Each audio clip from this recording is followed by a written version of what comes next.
പ്രിയമുള്ളവരെ, എല്ലാവർക്കും എൻ്റെ വിനീതമായ നമസ്കാരം. ഇന്നിവിടെ സംസാരിക്കുന്ന വിഷയം ആരുടെ നിർമ്മിതികൾ എന്നുള്ളതാണ്. ഡോക്ടർ RLV രാമകൃഷ്ണനുമായി ബന്ധപ്പെട്ട് ഉടലെടുത്ത വിവാദം പലതരത്തിലുള്ള ജനാധിപത്യ സംവാദങ്ങൾക്കും കേരളത്തിൽ വേദിയൊരുക്കുകയുണ്ടായിട്ടുണ്ട്. പക്ഷേ ഇത്തരം ചർച്ചകളുടെ ഒരു പൊതു രീതി എന്ന് പറഞ്ഞാൽ അത് കേവലം ഏതെങ്കിലും ഒരു വ്യക്തിയെ കുറ്റവാളിയാക്കിക്കൊണ്ട് ബാക്കിയുള്ളവരെല്ലാം വളരെ പുരോഗമനകാരികളും വിപ്ലവകാരികളുമാണ് എന്ന ഒരു പൊതു സംവാദ രീതിയിലേക്കാണ് നമ്മളുടെ ഇത്തരം സംവാദങ്ങളുടെ എല്ലാം ഒരു പൊതു പരിപ്രേക്ഷ്യം രൂപീകരിക്കപ്പെട്ടിട്ടുള്ളത്.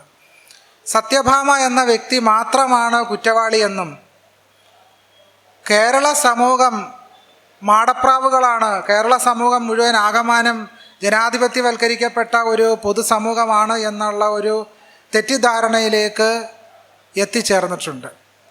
പക്ഷേ സത്യഭാമയെ കുറ്റവാളിയാക്കി വിധിക്കുമ്പോൾ അതിനു മുമ്പ് കേരളത്തിൽ തന്നെ സംഗീത നാടക അക്കാദമിയിൽ നിന്നും വലിയ വിവേചനം നേരിട്ട ഒരാളാണ് ഡോക്ടർ RLV രാമകൃഷ്ണൻ എന്നുള്ള കാര്യം ഈ സത്യഭാമയുമായി ബന്ധപ്പെട്ട വിവാദത്തിൽ മറച്ചു വയ്ക്കപ്പെട്ടു. സാഹിത്യ അക്കാദമിയുടെ സെക്രട്ടറി തന്നെയാണ് ഏറ്റവും ക്രൂരമായി ഈ ഡോക്ടർ RLV രാമകൃഷ്ണനെ അപമാനിച്ച ഒരു സംഭവം ഉണ്ടായത് എന്നുള്ള കാര്യം കേരള സമൂഹം ഇപ്പോൾ പൊതുവെ ചർച്ച ചെയ്യാൻ, അല്ലെങ്കിൽ അത്തരം ഒരു സംഗതി വിലക്കെടുക്കാൻ, മൂല്യപൂർണമായി ചർച്ച ചെയ്യാൻ ആഗ്രഹിക്കുന്നില്ല എന്നുള്ള കാര്യം കൂടി ഉണ്ട്.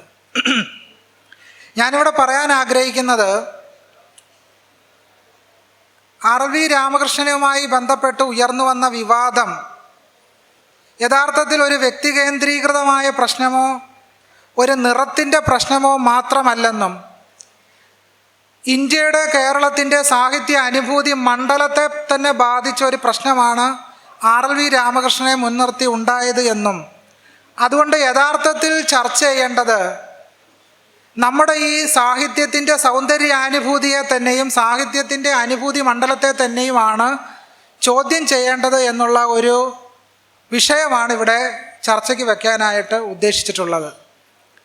ആ നിലയ്ക്ക് നോക്കുമ്പോൾ ഇത് കേവലമായിട്ട് ഏതെങ്കിലും ഒരു വ്യക്തിയെ ബാധിക്കുന്ന മാത്രം പ്രശ്നമല്ലെന്നും മറിച്ച് കേരള സമൂഹം ആന്തരികമായി കൊണ്ടു നടക്കുന്ന അനുഭൂതി വിചാരങ്ങൾ തന്നെ ആകമാനം ബ്രാഹ്മണികവും സവർണവുമായ ഒരു അനുഭൂതി വിചാരമാണ് കേരളീയ സമൂഹത്തെ ബാധിച്ചിരിക്കുന്നത് എന്നുള്ളൊരു വിഷയം ചൂണ്ടിക്കാട്ടാനാണ് പ്രധാനമായി ആഗ്രഹിക്കുന്നത്.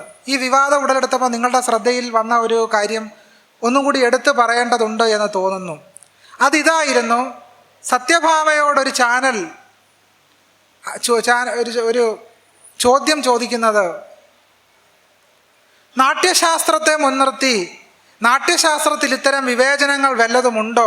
നാട്യശാസ്ത്രത്തിൽ ഇങ്ങനത്തെ വിവേചനമൊന്നുമില്ലല്ലോ. നാട്യശാസ്ത്രത്തിലില്ലാത്ത വിവേചനം നിങ്ങൾ എന്തിനാണ് കൊണ്ടു നടക്കുന്നത് എന്ന് ചോദിച്ചുകൊണ്ട് നാട്യശാസ്ത്രത്തെ പുരോഗമനപരമായൊരു ടെസ്റ്റായി ഉയർത്തിക്കാട്ടിക്കൊണ്ട് ഇവിടെ ഞാൻ ആദ്യം സൂചിപ്പിച്ച സത്യഭാമ എന്ന വ്യക്തിയിലേക്ക് മാത്രം അവർ ചെയ്തൊരു വ്യക്തിപരമായ കുറ്റമാണ് എന്നുള്ള നിലയ്ക്ക് സ്ഥാപിക്കാനായി നമ്മുടെ കേരളത്തിലെ പുരോഗമന വിപ്ലവ ചാനലുകൾ പോലും ശ്രമിച്ചു എന്നുള്ളതാണ്. ആ നിലയ്ക്കാണ് ഈ വിഷയം കൂടുതൽ പ്രസക്തമാകുന്നത്. ഈ സൗന്ദര്യബോധം ആരുടെ നിർമ്മിതിയാണ്? യഥാർത്ഥത്തിൽ ഇവിടെ സൂചിപ്പിക്കപ്പെട്ട നാട്യശാസ്ത്രം അത്രമേൽ പുരോഗമനപരമായ ഒരു ടെസ്റ്റാണോ? സൗന്ദര്യ അനുഭൂതിയെ സംബന്ധിച്ച്, സൗന്ദര്യ ചർച്ചകളെ സംബന്ധിച്ച് എന്താണ് നാട്യശാസ്ത്രത്തിൻ്റെ നിലപാട്?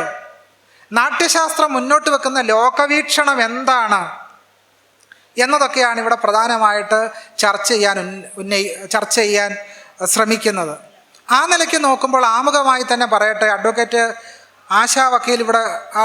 ആശാ ഉണ്ണിത്താൻ സൂചിപ്പിച്ചതുപോലെ നമ്മുടെ സമൂഹത്തിൻ്റെ ആന്തരികമായ മൂല്യബോധം എന്ന് പറയുന്നത് തികച്ചും സവർണവും ബ്രാഹ്മണികവുമായ ഒരു സൗന്ദര്യ വിചാരവും അതിനെ മുന്നോട്ടെടുക്കുന്ന സാമൂഹിക മൂല്യ വിചാരങ്ങളുമായതിനാലാണ് ഇന്ത്യൻ ഭരണഘടന ഒരു തരത്തിലും നമ്മുടെ സമൂഹത്തിൽ പ്രവർത്തിക്കാത്തത്.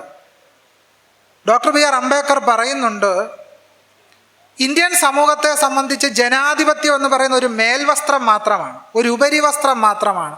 കാരണം എന്താണ്? ഇന്ത്യൻ സമൂഹത്തെ സംബന്ധിച്ചിടത്തോളം അതിൻ്റെ ആന്തരിക മനോമണ്ഡലമായിരിക്കുന്നത്, അതിൻ്റെ സാമൂഹ്യ മൂല്യ വിചാരം എന്ന് പറയുന്നത് തികച്ചും അസമത്വ കേന്ദ്രീകൃതമായ ഒരു ബ്രാഹ്മണിക വ്യവസ്ഥയാണ് ഇന്ത്യൻ സമൂഹത്തെ നിരന്തരം നിർണയിച്ചു പോരുന്നത് എന്ന് ഡോക്ടർ ബി ആർ അംബേദ്കർ സൂചിപ്പിക്കുന്നുണ്ട്. അപ്പം ഈ നിലയ്ക്ക് പരിശോധിക്കുകയാണെങ്കിൽ ഇന്ന് കേരളീയ സമൂഹത്തിൽ, ഇന്ത്യൻ സമൂഹത്തിൽ നിലനിൽക്കുന്ന, പ്രത്യേകിച്ച് കേരളീയ സമൂഹത്തിൽ നിലനിൽക്കുന്ന കൂത്ത്, കൂടിയാട്ടം, കഥകളി മുതലായ കലാരൂപങ്ങളുടെ അനുഭൂതി മണ്ഡലവും അതിൻ്റെ സാഹിത്യ മണ്ഡലവും അടിമുടി ബ്രാഹ്മണികമാണ്. അത് മുന്നോട്ട് വെക്കുന്ന മൂല്യവിചാരങ്ങൾ അടിമുടി അസമത്വ കേന്ദ്രീകൃതമായ ഒരു സാമൂഹ്യ വാഴ്ച ക്രമത്തെയാണ് കഥകളിയും കൂടിയാട്ടവും കൂത്തുമെല്ലാം തന്നെ മുന്നോട്ട് വെച്ചിട്ടുള്ളത്. അത് ക്ഷേത്രങ്ങളിലെ കൂത്തമ്പലങ്ങളിൽ നിന്നും ടൗൺ ഹാളുകളിലേക്ക് വന്നു എന്ന് മാത്രമേ ഉള്ളൂ. അടിസ്ഥാനപരമായി അതിൻ്റെ മൂല്യങ്ങൾക്ക്, അതിൻ്റെ പെർഫോമൻസിന് ഒന്നും തന്നെ യാതൊരു വ്യത്യാസവും വന്നിട്ടില്ല. അതുകൊണ്ട് നിങ്ങൾ നിക്കറിട്ട് അജിതാഹരെ പാടിയാലും അജിതാഹരയ്ക്ക് ഒരു മാറ്റം ഉണ്ടാകട്ടില്ല. നിങ്ങൾ വിചാരിക്കുന്നത് നിക്കറിട്ട് അജിതാഹരെ പാടിയാൽ വലിയ വിപ്ലവമാണെന്നാണ്. നിക്കറിട്ട് നിങ്ങൾ ലജ്ജാവതിയെ പാടിയാൽ വിപ്ലവമായിരിക്കും, പക്ഷെ നിങ്ങൾ അജിതാഹരെ പാടിയാൽ ഒരു വിപ്ലവം ഉണ്ടാകാൻ പോകുന്നില്ല. കാരണം അജിതാഹരയുടെ ആ മൂല്യമണ്ഡലം അവിടെ തന്നെ നിൽക്കും. ഈ അജിതാഹര എന്ന് പറയുന്ന ആ പാട്ടിനകത്താണ്, ആ ഗാനത്തിൻ്റെ മൂല്യമണ്ഡലത്തിലാണ് പ്രശ്നം കിടക്കുന്നത്. അതുകൊണ്ട് നിങ്ങൾ നിക്കറിട്ടാണോ പാടുന്നത്, പാൻറ്റിട്ടാണോ പാടുന്നത് എന്നുള്ള പ്രശ്നം ഉദിക്കുന്നില്ല. കാരണം അതിൻ്റെ സാഹിത്യ മണ്ഡലത്തിന്, അതിൻ്റെ അനുഭൂതി മണ്ഡലത്തിന് യാതൊരു മാറ്റവും ഉണ്ടാകുന്നില്ല എന്നുള്ളതാണ് ഏറ്റവും പ്രധാനപ്പെട്ട പ്രശ്നം. ആമുഖമായി ഇത്രയും സൂചിപ്പിച്ചുകൊണ്ട് ഞാൻ വിഷയത്തിലേക്ക് വരാം. ആരാണ് സാഹിത്യത്തിൻ്റെ അധികാരി? സാഹിത്യം പഠിക്കുന്നതിന്, സാഹിത്യം ചർച്ച ചെയ്യുന്നതിന് ആർക്കാണ് അധികാരമുള്ളത് എന്നതിനെ സംബന്ധിച്ചൊരു ചർച്ച 10-11 നൂറ്റാണ്ടുകളിൽ ജീവിച്ചിരുന്ന കുന്തകൻ, അദ്ദേഹത്തിൻ്റെ വക്രോക്തി ജീവിതം എന്ന് പറയുന്ന ഒരു പ്രധാനപ്പെട്ട സാഹിത്യ സൈദ്ധാന്തിക കൃതിയായ വക്രോക്തി ജീവിതത്തിൽ ചർച്ച ചെയ്യുന്നുണ്ട്. അതിലെ ഒന്നാമത്തെ ഉന്മേഷത്തിൽ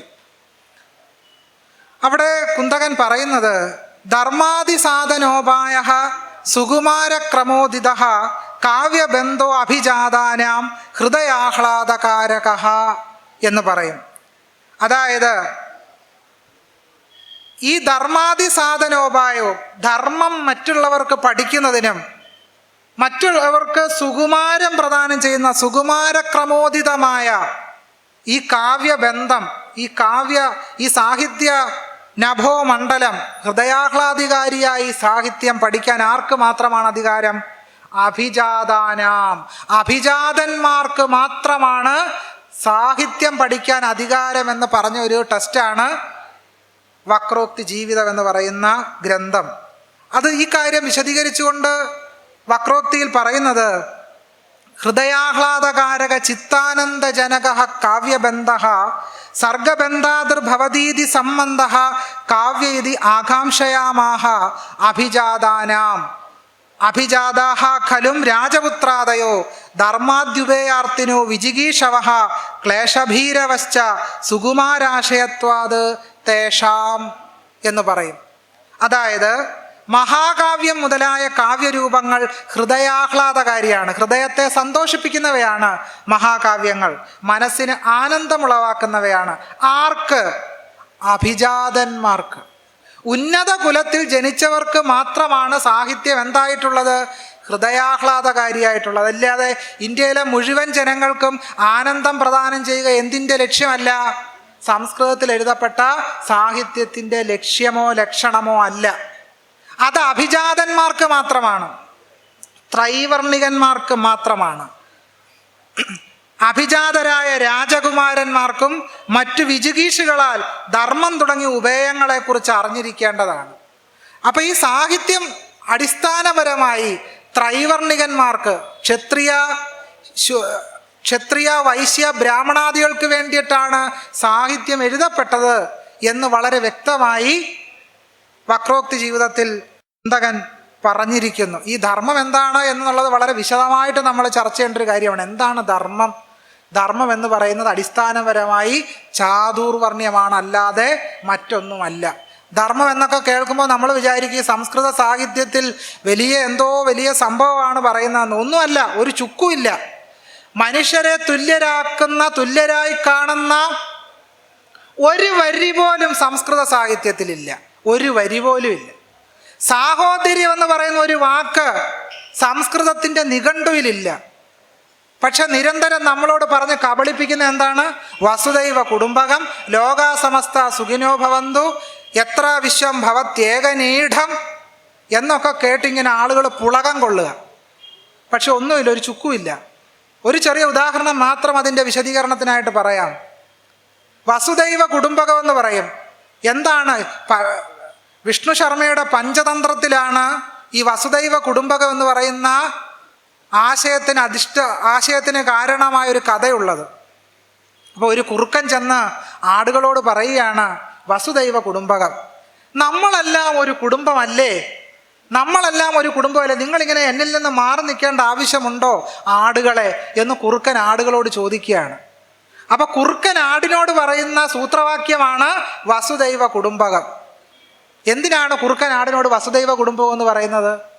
ആടിനെ പിടിച്ച് ഓമനിക്കാനാ? അതോ വാത്സല്യം കുമിഞ്ഞു കൂട്ടാനോ? എന്തിനാണ് കുറുക്കൻ ആടിനോട് വസുദൈവ കുടുംബകം എന്ന് പറഞ്ഞത്? തക്കത്തിന് ആടിനെ വശത്താക്കി ചോര കുറ്റി കുടിക്കാൻ വേണ്ടിയാണ്.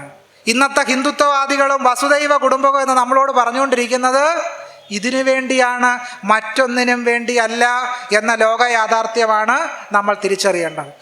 അത് ഏത് വാചകം എടുത്താലും, ലോകാസമസ്ത സുഖിനോ ഭവന്തു എടുത്താലും, തത്വമസി എടുത്താലും, അയമാത്മാ ബ്രഹ്മ എടുത്താലും, പ്രജ്ഞാനം ബ്രഹ്മ എടുത്താലും, ഏത് വലിയ ഉപനിഷത്ത് തത്വവാക്യങ്ങൾ എടുത്താലും അടിസ്ഥാനപരമായി അത് ഇന്ത്യൻ ജനാധിപത്യത്തിന്, സാഹോദര്യ ജനാധിപത്യത്തിന് ഘടകവിരുദ്ധമായൊരു ലോകവീക്ഷണമാണ്. വേദങ്ങളും ഇതിഹാസങ്ങളും പുരാണങ്ങളും ഉപനിഷത്തുകളും ഒക്കെ തന്നെ നിരന്തരം നമ്മുടെ സമൂഹത്തിൽ പ്രക്ഷേപിച്ചു കൊണ്ടിരിക്കുന്നത്, ഇപ്പോഴും പ്രക്ഷേപിച്ച് കൂടുതൽ നമ്മുടെ സമൂഹത്തെ വഷളാക്കിക്കൊണ്ടിരിക്കുന്നത്. അപ്പോൾ അടിസ്ഥാനപരമായി ഇന്ത്യയെ, കേരളത്തെ, നമ്മുടെ സമൂഹത്തെ ജനാധിപത്യ വിരുദ്ധമാകാൻ പ്രേരിപ്പിച്ചുകൊണ്ടിരിക്കുന്ന എന്താണെന്ന് ചോദിച്ചാൽ, കർക്കിടക മാസത്തിൽ 31 ദിവസവും വായിച്ചുകൊണ്ടിരിക്കുന്ന രാമായണം നമ്മളെ ജനാധിപത്യ വിരുദ്ധരാകാൻ നമ്മളെ പ്രേരിപ്പിച്ചുകൊണ്ടിരിക്കുന്നു. മഹാഭാരതം ജനാധിപത്യ വിരുദ്ധമായി ജീവിക്കാൻ നമ്മളെ പ്രേരിപ്പിക്കുന്നു. ദശോപനിഷത്തുക്കൾ ഏറ്റവും ജനാധിപത്യ വിരുദ്ധമായി ജീവിക്കാൻ നമ്മളെ പ്രേരിപ്പിക്കുന്നു.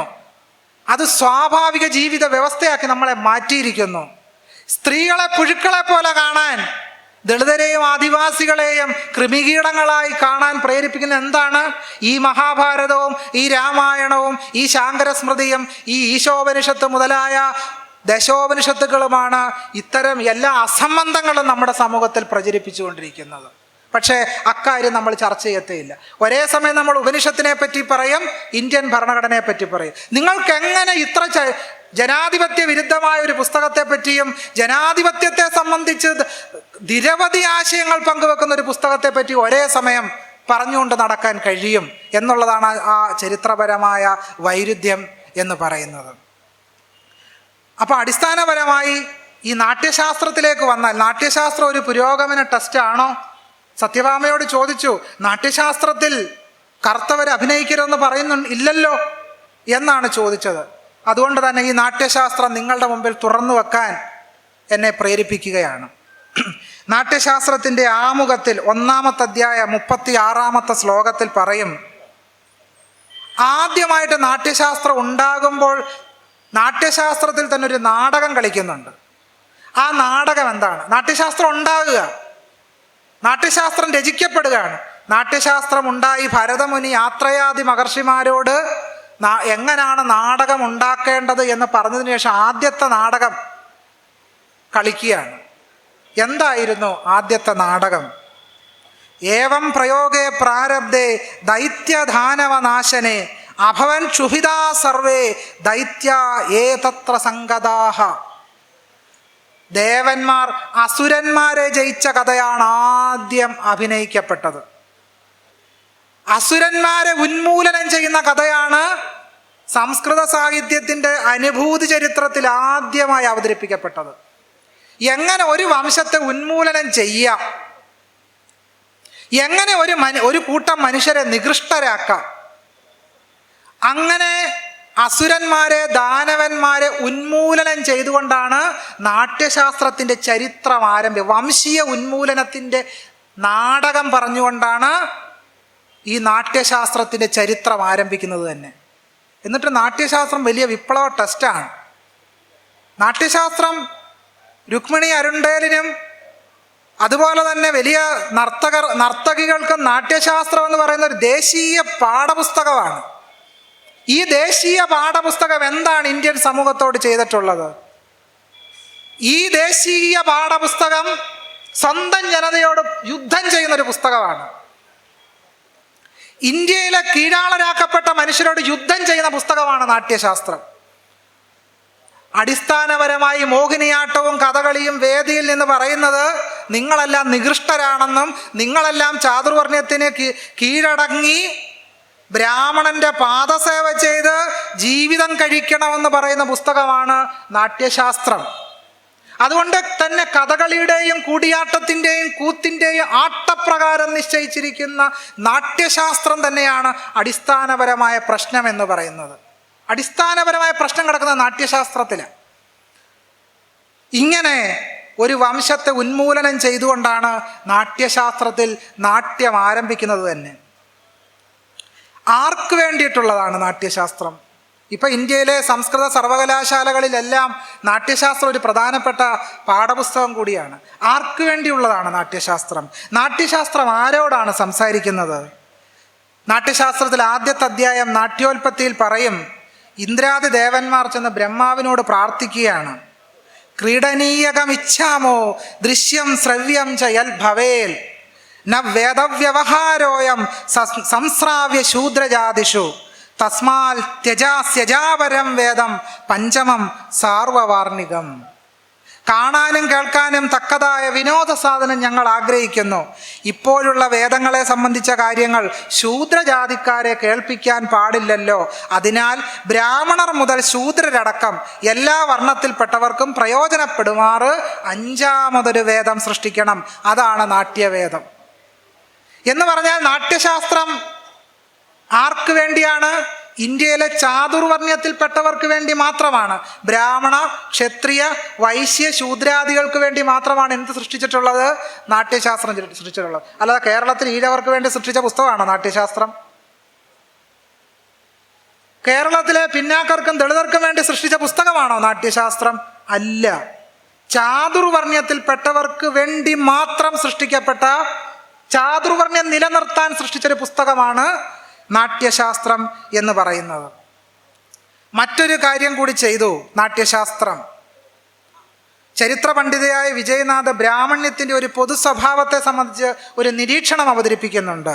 വിജയനാഥ് പറയുന്നത്, ബ്രാഹ്മണിക്കൽ അക്കൾച്ചറേഷൻ എന്ന് പറയുന്നൊരു പ്രോസസ്സുണ്ട്. ബ്രാഹ്മണേതരമായ സങ്കല്പങ്ങളെ കൂടി സ്വാംശീകരിച്ചുകൊണ്ടാണ് ബ്രാഹ്മണ്യം വളർന്ന് വികസിക്കുന്നത്. അപ്പം നാട്യശാസ്ത്രം ഉണ്ടാകുന്നതിന് മുമ്പേ ഇവിടെ ആരും ഡാൻസ് കളിച്ചിരുന്നില്ലേ? ആരും പാട്ട് പാടിയിരുന്നില്ല? എല്ലാവരും മൗനവ്രതത്തിലായിരുന്നോ? പ്രാചീന മനുഷ്യരുടെ ഗുഹാരേഖകൾ പരിശോധിച്ചാൽ ചിത്രം വരച്ചതിനെ സംബന്ധിച്ച രേഖകൾ കാണാം. അപ്പം മനുഷ്യർ ഡാൻസ് കളിച്ചത്, മനുഷ്യർ പാട്ട് പാടിയത് നാട്യശാസ്ത്രം ഉണ്ടായതിനു ശേഷമാണോ? അല്ല. നാട്യശാസ്ത്രം ഉണ്ടാകുന്നതിന് മുമ്പ് മനുഷ്യർ പാട്ട് പാടുകയും മനുഷ്യ നൃത്തം ചെയ്യുകയും മനുഷ്യർ ആടുകയും പാടുകയും സന്തോഷം പങ്കുവെക്കുകയൊക്കെ ചെയ്തിട്ടുണ്ട്. പക്ഷെ ബ്രാഹ്മണ്യം എന്താണ് ചെയ്തത്? ജഗ്രാഹ്യ പാഠ്യം ഋഗ്വേദാത് സാമേഭ്യോ ഗീതമേവച്ച യജുർവേദാത് അഭിനയാൻ രസാൻ അധർവണാദപി എന്ന് പറഞ്ഞു വെച്ചു. അതായത് വാക്കുകളുടെ ഉച്ചാരണം ഉണ്ടായത് ഋഗ്വേദത്തിൽ നിന്നാണ്, പാട്ടുണ്ടായത് സാമവേദത്തിൽ നിന്നാണ്, അഭിനയമുണ്ടായത് യജുർവേദത്തിൽ നിന്നാണ്, അഥർവവേദത്തിൽ നിന്നും രസമുണ്ടായി എന്നൊക്കെ പറയുമ്പോൾ തദ്ദേശീയമായ അക്കാലത്തുണ്ടായ ഇന്ത്യൻ സമൂഹത്തിൽ മാത്രമല്ല ലോക സമൂഹത്തിൽ ആകമാനമുണ്ടായ ആദിമകാലം മുതൽ സൃഷ്ടിക്കപ്പെട്ട പാട്ടിൻ്റെയും വാക്കുകളുടെ ഉച്ചാരണത്തിൻ്റെയും അഭിനയത്തിൻ്റെയും ഉറവിടം വേദമാണെന്ന് നാട്യശാസ്ത്രം പറഞ്ഞു വെച്ചു.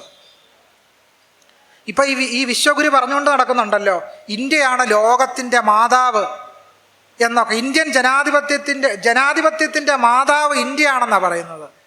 എന്തൊരു തമാശയാണെന്ന് ആലോചിച്ച് നോക്കൂ. വേദങ്ങൾ മുതൽ ഇതിഹാസം മുതൽ പുരാണം എല്ലാം എടുത്തു നോക്കിയാൽ ജനാധിപത്യ വിരുദ്ധതയുടെ മാതാവ് ആരാണെന്ന് ചോദിച്ചാൽ ഈ വേദങ്ങളും ഇതിഹാസങ്ങളും പുരാണങ്ങളും അതിൻ്റെ തത്വശാസ്ത്രങ്ങളുമാണ് ജനാധിപത്യ വിരുദ്ധതയുടെ, സാഹോദര്യ വിരുദ്ധതയുടെ, അസമത്വത്തിൻ്റെ തത്വശാസ്ത്രത്തിൻ്റെ വേര് കിടക്കുന്നത് ഈ പുസ്തകങ്ങളിലാണ്. പക്ഷെ നമ്മുടെ വിപ്ലവകാരികൾ ഇപ്പോഴും പറഞ്ഞുകൊണ്ട് കിടക്കുന്നത് മഹാഭാരതം വിപ്ലവം, രാമായണം വിപ്ലവം, ഉപനിഷത്ത് വിപ്ലവം, ആകെ വിപ്ലവം കൊണ്ട് സ്ഫോടനം. ഇതാണ് നമ്മുടെ കേരളത്തിലെ പോലും അവസ്ഥ. ഞാൻ പറഞ്ഞു വന്നത്, ഇങ്ങനെ തദ്ദേശീയമായി ഉണർന്നു വന്ന പാട്ടിൻ്റെയും ആട്ടത്തിൻ്റെയും ഒക്കെ തന്നെ കേന്ദ്രമായി വേദങ്ങളെ അവതരിപ്പിച്ചു. വേദത്തിൽ നിന്നാണ് വാക്കിൻ്റെ ഉച്ചാരണം ഉണ്ടായി വന്നത്. എത്രമാത്രം ചരിത്രപരമായ വസ്തുതാവിരുദ്ധത ഉണ്ടെങ്കിൽ മാത്രമേ ഇങ്ങനത്തെ ഒരു വാദം നമുക്ക് സ്വീകരിക്കാൻ പറ്റത്തുള്ളൂ. വേദത്തിൽ നിന്നാണ് ഉച്ചാരണം ഉണ്ടായത്. വേദം ഉണ്ടാകുന്നതിന് മുമ്പ് മനുഷ്യരാരും സംസാരിച്ചിരുന്നില്ല. വേദം ഉണ്ടാകുന്നതിന് മുമ്പ് ആരും പാട്ടുപാടിയിരുന്നില്ല. വേദം ഉണ്ടാകുന്നതിന് മുമ്പ് ഇവിടെ ആരും ഡാൻസ് ചെയ്തിരുന്നില്ലേ? അപ്പം പ്രാചീന മനുഷ്യർ തന്നെ ആട്ടവും പാട്ടും ഒക്കെ അവരുടെ ജീവിതത്തിൻ്റെ ഭാഗമായിരുന്നു എന്ന് നരവംശാസ്ത്രപരമായ, ചരിത്രപരമായ, പുരാവസ്തുശാസ്ത്രപരമായ തെളിവുകളൊക്കെ തന്നെ സാക്ഷ്യപ്പെടുത്തുന്നുണ്ട്. പക്ഷെ എന്താണ് നാട്യശാസ്ത്രം ചെയ്തത്? മനുഷ്യൻ്റെ സംഗീതത്തെ, മനുഷ്യൻ്റെ ഉച്ചാരണത്തെ, മനുഷ്യൻ്റെ പറച്ചിലുകളെ എല്ലാം തന്നെ വേദകേന്ദ്രിതമാക്കുകയും ഇതെല്ലാം തന്നെ വേദത്തിൽ നിന്നാണ് ഉണ്ടായത് എന്ന് പറഞ്ഞത് വഴി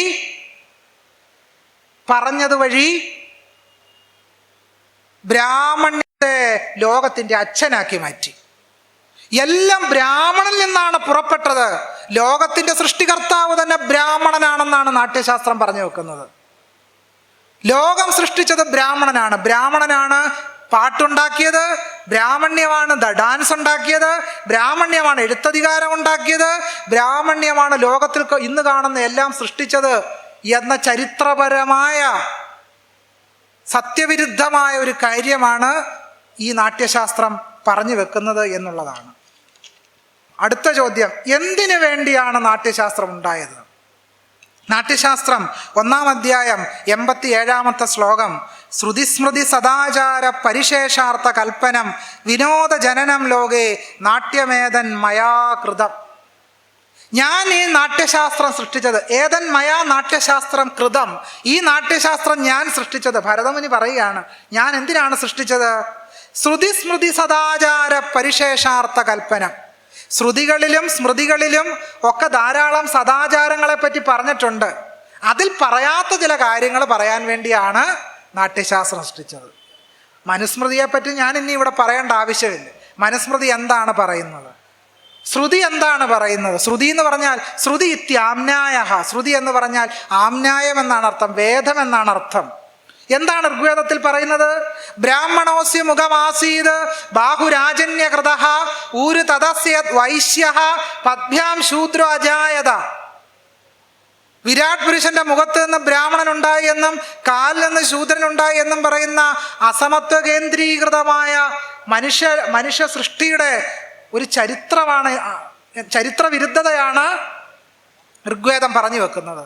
ആ ഋഗ്വേദത്തിൽ പറയാത്ത ചില മനുഷ്യവിരുദ്ധത പറയാനാണ് ഞാൻ ഈ നാട്യശാസ്ത്രം എഴുതിയതെന്നാണ് ആര് പറയുന്നത്? ഭരതമുനി പറഞ്ഞു വെക്കുന്നത്.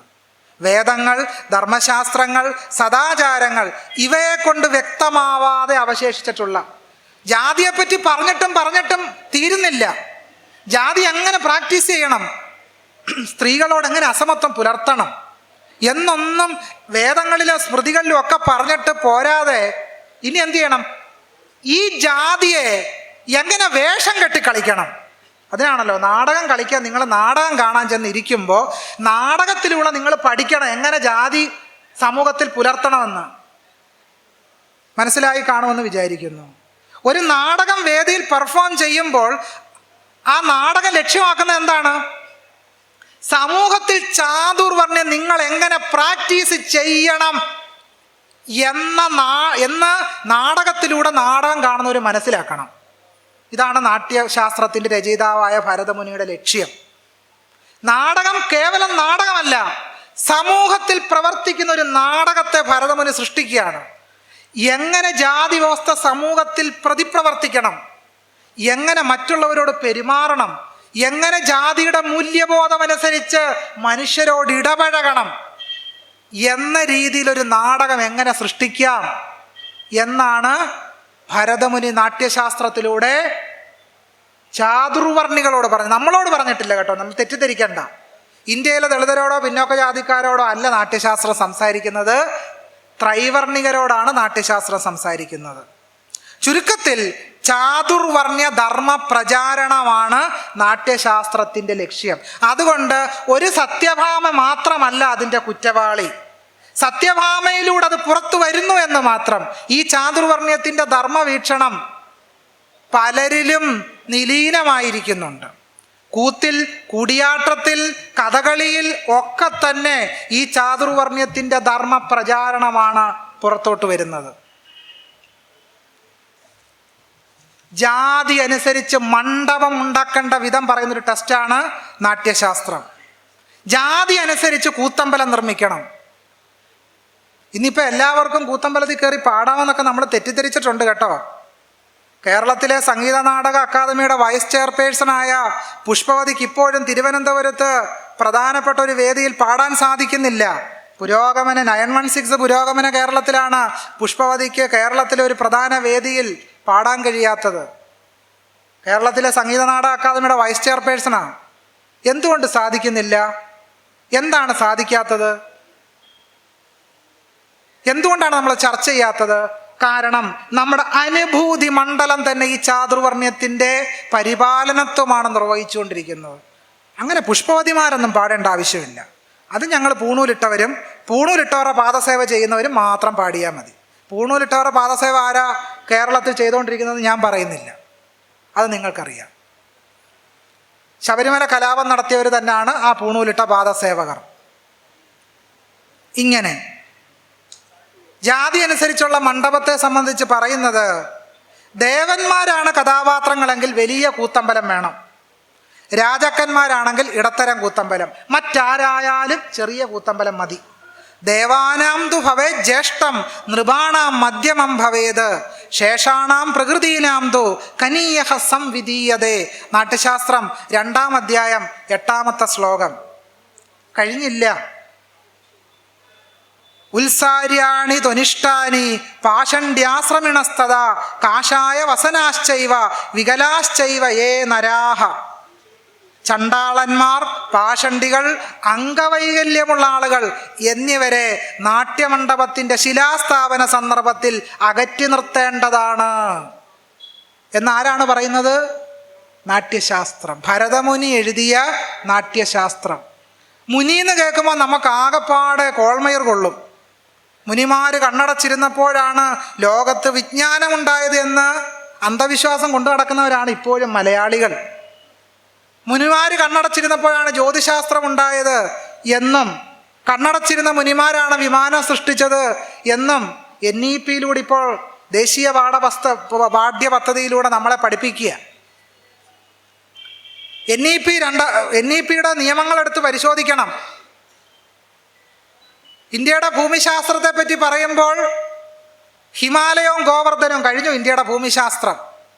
ഇന്ത്യയുടെ ശാസ്ത്ര പാരമ്പര്യത്തെ പറ്റി പറയുമ്പോൾ ഏതോ 10-ാം നൂറ്റാണ്ടുണ്ടായ ഒരു കർപ്പൂരമഞ്ചരി, കർപ്പൂര രസം, അതിനകത്ത് ഒരു കെമിസ്ട്രി ലാബിനെ പറ്റി പരാമർശിക്കുന്നുണ്ടെന്നാണ് പറയുന്നത്.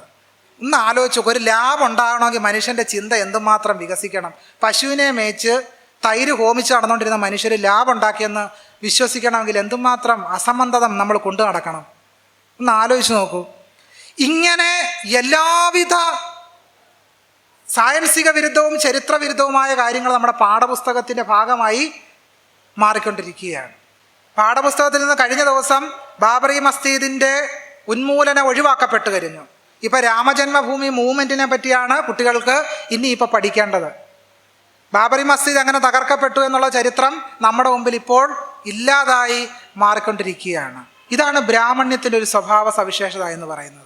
നമ്മൾ വിചാരിക്കും ഇത് പുതിയ ഹിന്ദുത്വവാദികളുടെ സ്വഭാവമാണ്. നല്ല ബ്രാഹ്മണ്യ എക്കാലവും ചെയ്തുകൊണ്ടിരിക്കുന്നത് 2 വഴികളാണ്: ഉന്മൂലനവും സ്വാംശീകരണവും.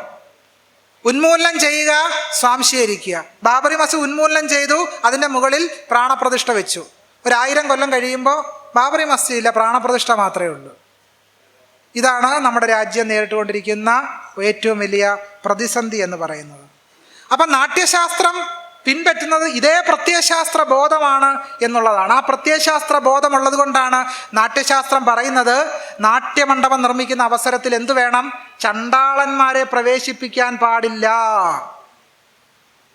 അപ്പോൾ RLV രാമകൃഷ്ണൻ നൃത്തം ചെയ്തതിൽ സത്യഭാമാദികൾ വിരളി പിടിച്ചതിൽ അത്ഭുതത്തിന് അവകാശമുണ്ടോ? അത്ഭുതത്തിന് അവകാശമില്ല. കാരണം നാട്യശാസ്ത്രം എന്തു പറയുന്നു? നാട്യമണ്ഡപത്തിന്റെ കല്ലിടുമ്പോൾ പോലും ചണ്ടാളന്മാരെ പ്രവേശിപ്പിക്കരുതെന്ന് പറയുന്ന പുസ്തകമാണ് നാട്യശാസ്ത്രം. ഒരു കെട്ടിടത്തിന്റെ ശിലയിടുമ്പോൾ അവിടെ പോലും അടുപ്പിക്കാൻ കൊള്ളരുതാത്തവരായ ഒരു കൂട്ടരായ ഒരു ജനതയെ മാറ്റിയെടുക്കുമ്പോൾ, ഇന്ത്യക്ക് ജനാധിപത്യം ലഭിച്ച് ഒരു 10-20 വർഷം കഴിയുമ്പോൾ ആ പുറത്താക്കിയ സമുദായത്തിലെ ഒരാൾ മോഹിനിയാട്ടം പഠിച്ച് നൃത്തം ചെയ്യാൻ തുടങ്ങുമ്പോൾ ബ്രാഹ്മണ്യത്തിനത് സഹിക്കുമോ? ബ്രാഹ്മണ്യത്തിന് അത് സഹിക്കില്ല.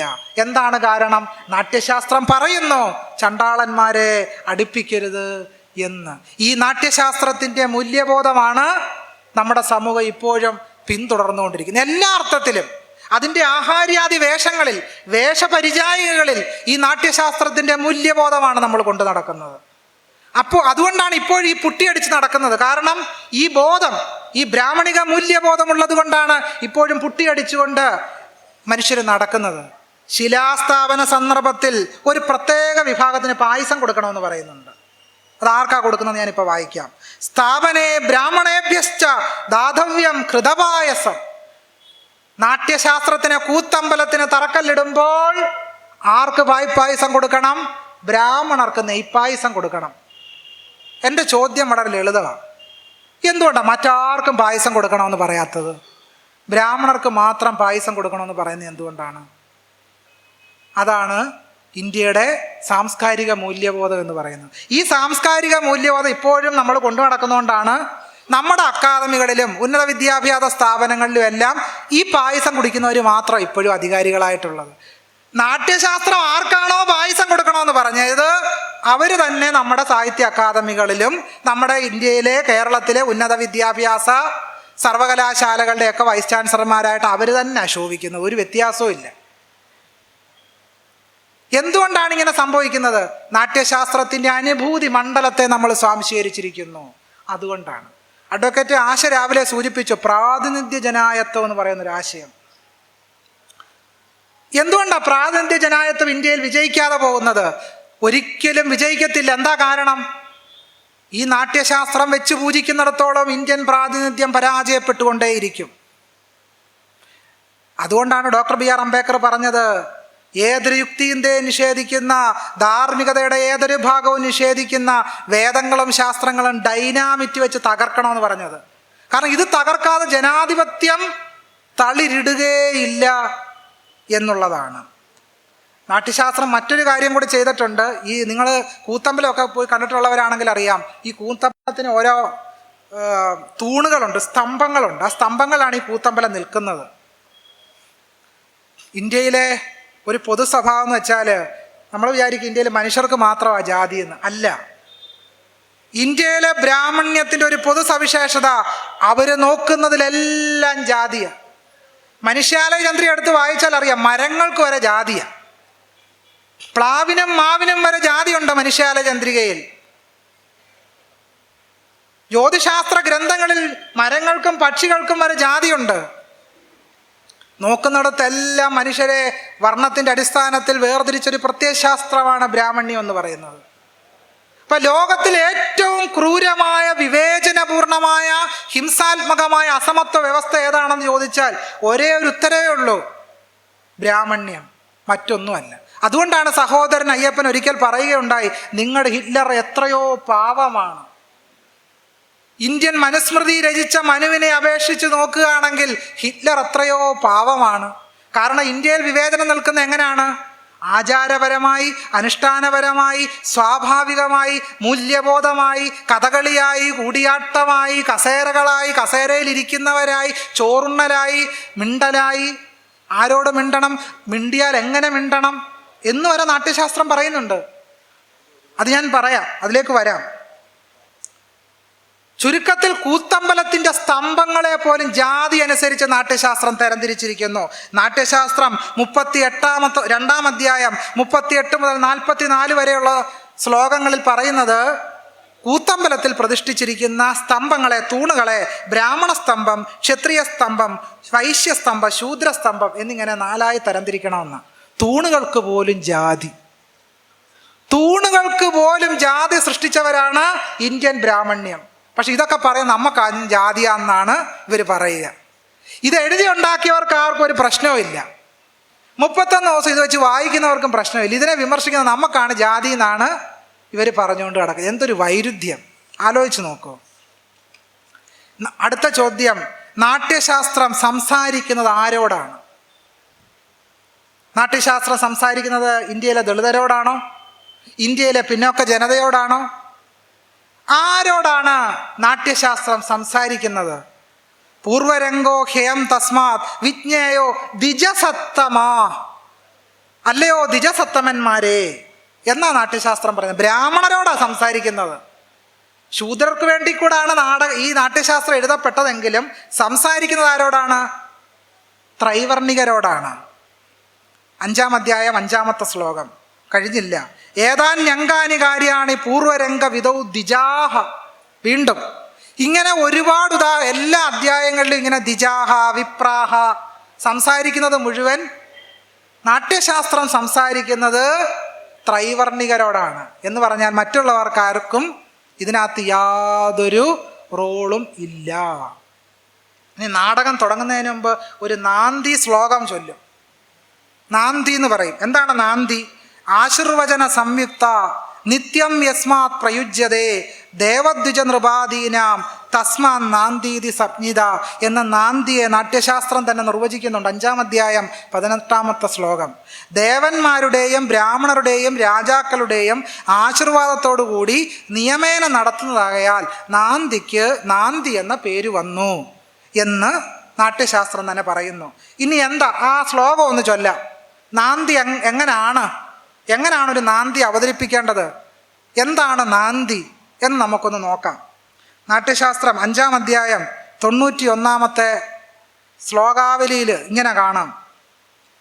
നമോസ്തു സർവദേവേഭ്യോ ദ്വിജാദിഭ്യ ശുഭം തഥാ ജിതം സോമേന വൈരാജ്ഞാ ശിവം ഗോബ്രാഹ്മണായ ച ബ്രഹ്മോത്തരം തദൈവാസ്തു ഹദാ ബ്രഹ്മദിശസ്തദാ പ്രശസ്തിമാം മഹാരാജ പൃഥ്വീം ച സസാഗരം രാഷ്ട്രം പ്രവർദ്ധതാം ചൈവ രംഗസ്യാശ സമൃദ്ധ്യതു പ്രേക്ഷാകർത്തുർമഹാൻ ധർമ്മോ ഭവതു ബ്രഹ്മഭാവിത കാവ്യകർത്തൂര്യശ്ചാസ്തു ധർമ്മശ്ചാവിപ്രവർദ്ധതാം ഇജ്ജയാ ജാനയാ നിത്യം പ്രീയന്താം ദേവത ഇതി.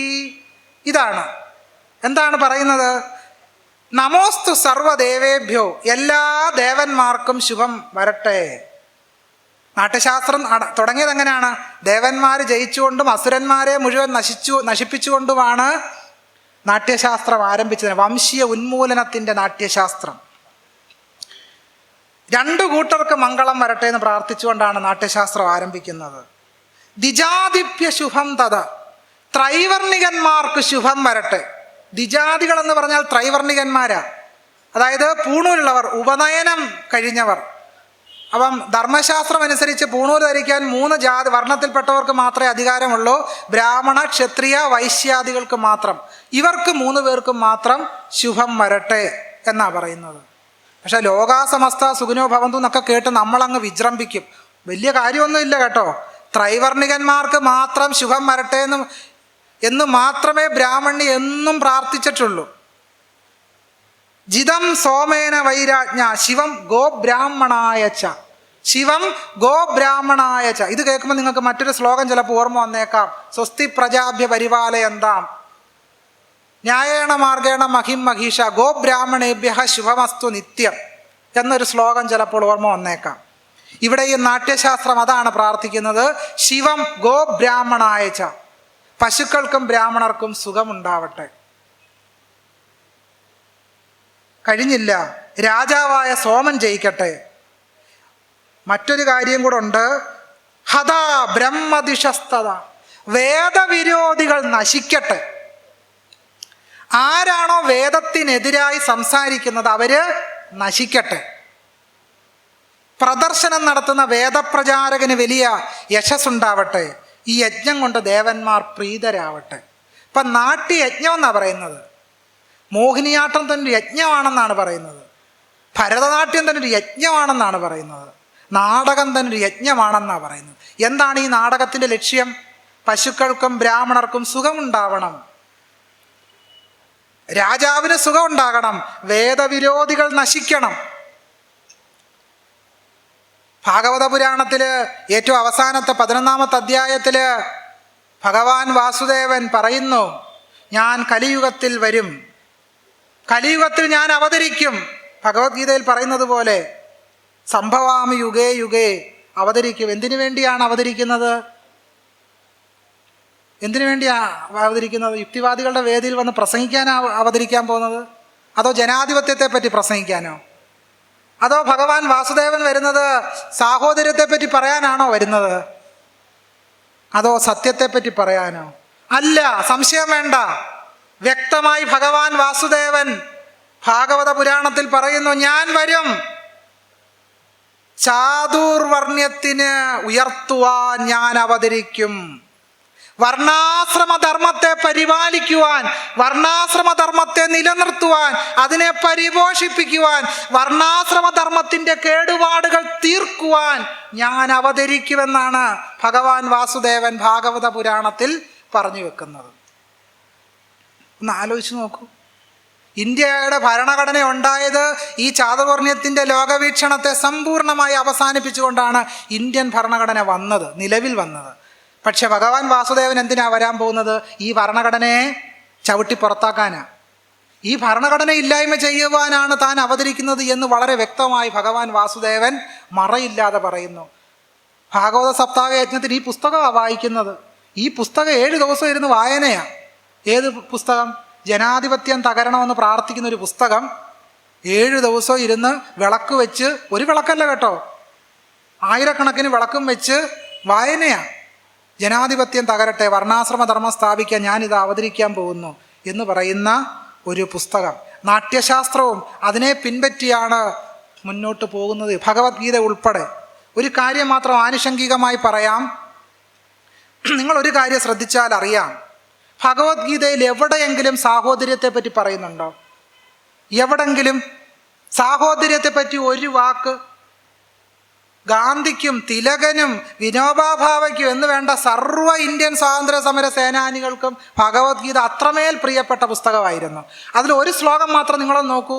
സംഘാ സംജായതേ കാമഃ കാമാത് ക്രോധോഭിജായതേ ക്രോധഃ ഭവതി സമ്മോഹാത് സമ്മോഹാത് സ്മൃതിവിഭ്രമഃ സ്മൃതിഭ്രംശാത് ബുദ്ധിനാശോ ബുദ്ധിനാശാത് പ്രണശ്യതി. ഭഗവത്ഗീതയിൽ പറയുകയാണ്, സംഘാ സംജായതേ കാമഃ, നിങ്ങൾക്ക് ചേർച്ചയുണ്ടായാൽ, മറ്റുള്ളവരുമായിട്ട് അടുപ്പമുണ്ടായാൽ, സംഘാ സംജായതേ കാമഃ, നിങ്ങൾക്ക് ആഗ്രഹമുണ്ടാകും, ആഗ്രഹമുണ്ടായാൽ ക്രോധമുണ്ടാകും, ക്രോധമുണ്ടായാൽ സമ്മോഹമുണ്ടാകും, സമ്മോഹമുണ്ടായാൽ ബുദ്ധി നശിക്കും, ബുദ്ധി നശിച്ചാൽ സർവവും നശിക്കും. ഇപ്പം മനുഷ്യർ തമ്മിൽ അടുത്തിടപഴകാൻ പാടില്ലെന്ന് പറയുന്നൊരു പുസ്തകം ഹിറ്റ്ലറിൻ്റെ മെയിൻ കാഫിനെ പോലും അമ്പരപ്പിക്കും. മനുഷ്യർ തമ്മിൽ അടുത്തിരിക്കാൻ പാടില്ലെന്ന് പറയുന്ന പുസ്തകം. നിങ്ങളൊന്ന് ആലോചിച്ച് നോക്കൂ. നമ്മളെ ഇവിടെ കൂട്ടിയിരുത്തിയിരിക്കുന്നതിൻ്റെ പേരെന്താണ്? അടുപ്പമെന്നല്ലാതെ മറ്റെന്താണ്? മനുഷ്യർക്കിടയിലെ പരസ്പര സ്നേഹമാണ്, പരസ്പര സാഹോദര്യമാണ് നമ്മളെ അടുപ്പിച്ച് ഇഴചേർത്ത് നിലനിർത്തിയിരിക്കുന്നത്. പക്ഷെ ഗീത പറയുന്നു, പാടില്ല, പരസ്പരം അടുപ്പം പാടില്ല, പരസ്പരം സാഹോദര്യം പാടില്ല എന്ന് ഇന്ത്യയെ പഠിപ്പിക്കുന്ന ഒരു പുസ്തകം. ഈ പുസ്തകം ഗീതാജ്ഞാനയജ്ഞം എന്ന പേരിൽ ദിവസവും വായിച്ച് പഠിച്ചുകൊണ്ടിരിക്കുകയാണ് നമ്മൾ. ആനുഷംഗികമായി സൂചിപ്പിച്ചു എന്ന് മാത്രം. ഈ നാന്തി ചൊല്ലിക്കൊണ്ട് മാത്രമേ നാട്യശാസ്ത്രം തുടങ്ങാൻ പാടുള്ളൂ എന്നും, അങ്ങനെ ചൊല്ലാത്തവർക്ക് പട്ടിയായിട്ടും പൂച്ചയായിട്ടും പുനർജനിക്കുമെന്നും കൂടി നാട്യശാസ്ത്രം പറഞ്ഞു വെക്കുന്നുണ്ട്. പേടിപ്പിച്ച് മന്ത്രം ചൊല്ലിപ്പിക്കുക. യശ്ചൈനം വിധിമുത്സൃജ്യ യഥേഷ്ടം സംപ്രയോജയേത് പ്രാജ്ഞോത്യപജയം ഘോരം തിര്യക് യോനിം ഗച്ഛതി. നിങ്ങളിങ്ങനെ ബ്രാഹ്മണർക്ക് ശുഭം വരണമെന്ന് പ്രാർത്ഥിക്കാതെ നാടകം ആരംഭിച്ചാൽ നിങ്ങൾ ഭയങ്കരമായ അപകർഷം പ്രാപിക്കും, പശുപക്ഷ്യാദി വർഗത്തിൽ വന്ന് ജനിക്കുകയും ചെയ്യും എന്ന് മനുഷ്യരെ പേടിപ്പിക്കുന്ന പുസ്തകം. ഇത് ഭഗവത്ഗീത മാത്രമല്ല നാട്യശാസ്ത്രം മാത്രമല്ല പേടിപ്പിക്കുന്നത് കേട്ടോ. നേരം വെളുത്ത് 5 മണിക്ക് നമ്മൾ കേൾക്കുന്നൊരു പാട്ടുണ്ടല്ലോ, ഈച്ച ചത്ത് പൂച്ചയായി മാറുമെന്ന്, പൂന്താനത്തിൻ്റെ ജ്ഞാനപ്പാന. അത് രാവിലെ ഈ അമ്പലത്തിൻ്റെ മുറ്റത്തുള്ളവർക്ക് അറിയാം. ഉച്ചഭാഷിണി വഴി നമ്മൾ കേൾക്കാൻ ഇഷ്ടപ്പെട്ടില്ലെങ്കിലും രാവിലെ ഉച്ചഭാഷിണിയിലൂടെ നമ്മുടെ ചെവിക്കുള്ളിലേക്ക് തുഴഞ്ഞു കയറി വരും. എന്താണ് പാടുന്നത്? ഈച്ച ചത്ത് പൂച്ചയായി മാറുമെന്നും, പൂച്ച ചത്ത് ഈച്ചയായി മാറുമെന്നും, അജൻ ചത്ത് ഗജമായി മാറുമെന്നും, വലിയ പാപം ചെയ്ത മനുഷ്യരൊക്കെ ചണ്ടാളന്മാരായിട്ട് ജനിക്കുമെന്നും നേരം വെളുത്ത് 5 മണിക്ക് കണ്ണ് തുറന്ന് നോക്കുമ്പോൾ കേൾക്കുന്ന പാട്ടിതാണ്. രാവിലെ അമ്പലത്തിൽ തൊഴാൻ ചെല്ലുമ്പോഴും നമ്മളെ കീഴാളരാക്കുന്ന പാട്ട് നമ്മൾ കേൾക്കുക. ഭഗവാനെ തൊഴാൻ പോയി നിൽക്കുക, കേൾക്കുന്ന പാട്ടെന്താണ്? നീ പാപം ചെയ്താൽ നീ ചണ്ടാളനായിട്ട് പിറക്കും. ഇങ്ങനെ മനുഷ്യരെ പാപികളായി കാണുന്ന, മനുഷ്യർക്കിടയിൽ സാഹോദര്യം വളരാൻ അനുവദിക്കാത്ത ഒന്നായിട്ട്. ഒന്ന് ഈ രസം എന്ന് പറയുന്ന ആശയത്തെ സംബന്ധിച്ച. ഇപ്പൊ രസം, നാട്യരസം എന്ന് പറയുന്നൊരു സങ്കല്പമുണ്ട്. ഈ നാട്യരസത്തെ സംബന്ധിച്ചുള്ള ചർച്ചയിലെ നാട്യശാസ്ത്രം 6-ാം അധ്യായം 75-ാമത്തെ ശ്ലോകത്തിൽ പറയും, അധ രൗദ്രോ നാമ ക്രോധസ്ഥായീ ഭാവാത്മകോ രക്ഷോ ദാനവോദ്ധത മനുഷ്യപ്രകൃതി സംഗ്രാമഹേതുക സച്ച. അതായത് ദേഷ്യമുണ്ടാകുന്ന ആർക്കാണ്? രാക്ഷസന്മാരിലും അസുരന്മാരിലും ഉദ്ധത മനുഷ്യരിലുമാണ് രൗദ്രം ഉണ്ടാവുക. മറ്റു വേറെ മനുഷ്യർക്കൊന്നും ദേഷ്യം ഉണ്ടാകത്തില്ല. അസുരന്മാർക്കും ദാനവന്മാർക്കും മാത്രമേ ദേഷ്യം ഉണ്ടാകത്തുള്ളൂ. ക്രോധം എന്ന് പറയുന്ന വികാരം എല്ലാ മനുഷ്യർക്കും ഉള്ള ഒന്നല്ലേ? അത് ചില മനുഷ്യർക്ക് മാത്രമേ ദേഷ്യം ഉണ്ടാകത്തുള്ളൂ എന്ന് പറഞ്ഞു വെക്കുക. എന്താണ് ഈ ക്രോധത്തിൻ്റെ അനന്തര ഫലം? വലച്ചിഴയ്ക്കുക, അധിക്ഷേപിക്കുക, അപമാനിക്കുക, അസത്യം പറയുക, ഉപദ്രവിക്കുക, പരുഷവാക്ക് പറയുക, കൊല്ലാൻ തുടങ്ങുക, കുറ്റമുണ്ടാക്കി പറയുക. ഇതെല്ലാമാണ് രൗദ്രത്തിൻ്റെ വിഭാവങ്ങൾ. ഇങ്ങനെ പറയുന്നതിലൂടെ എന്താണ് നാട്യശാസ്ത്രം ചെയ്യുന്നത്? നാട്യശാസ്ത്രം ചെയ്യുന്നത് വളരെ ലളിതമായ ഒരു കാര്യമാണ്.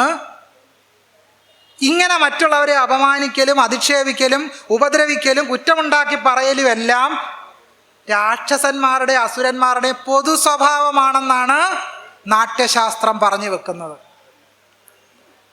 ക്രോധാകർഷണ അധിക്ഷേപ അപമാന അനൃതവചനോപഘാത വാക്പാരുഷ്യ അഭിദ്രോഹ മാത്സര്യാദിവർ വിഭാവേ ഉത്പദ്യതേ എന്ന് പറയുന്നതിലൂടെ ചില സ്വഭാവം ചില മനുഷ്യരുടേത് മാത്രമാണ് ചില സ്വഭാവം എന്ന് പറഞ്ഞു വെക്കുന്ന ഒരു രീതിശാസ്ത്രമാണ് നാട്യശാസ്ത്രം പിൻപറ്റുന്നത്. ഇനി വീരരസത്തെപ്പറ്റി പറയും. വീരം എന്ന് പറയുന്ന രസം, അതിനെപ്പറ്റി നാട്യശാസ്ത്രം പറയുന്ന ഇതാണ്, അഥ വീരോ നാമ ഉത്തമ പ്രകൃതിയിൽ ഉത്സാഹാത്മക. അത് ആർക്ക് മാത്രമേ ഉണ്ടാകത്തുള്ളൂ? ഉത്തമന്മാരിൽ മാത്രമേ വീരരസം ഉണ്ടാകൂ. ആരാണ് ഉത്തമന്മാർ? ഇന്ത്യയിലെ ജാതി വ്യവസ്ഥ അനുസരിച്ച്, ചാതുർവർണ്ണ്യം അനുസരിച്ച് ആരാണ് ഇന്ത്യയിൽ ഉത്തമന്മാർ? അത് ത്രൈവർണികന്മാർ മാത്രമാണ്. ബാക്കിയുള്ളവരാരും ഉത്തമന്മാരല്ല. ഭയം എന്ന വികാരം ആർക്കാണ് ഉണ്ടാവുക? ഭയം നാമ സ്ത്രീ നീച പ്രകൃതികം. ഭയം സ്ത്രീകളുടെയും നീചന്മാരുടെയും സ്വഭാവ പ്രകൃതിയാണെന്ന് നാട്യശാസ്ത്രം പറയും. നാട്യശാസ്ത്രം 7-ാം അധ്യായം 26-ാമത്തെ ശ്ലോകം. ഒന്ന് ആലോചിച്ച് നോക്കൂ.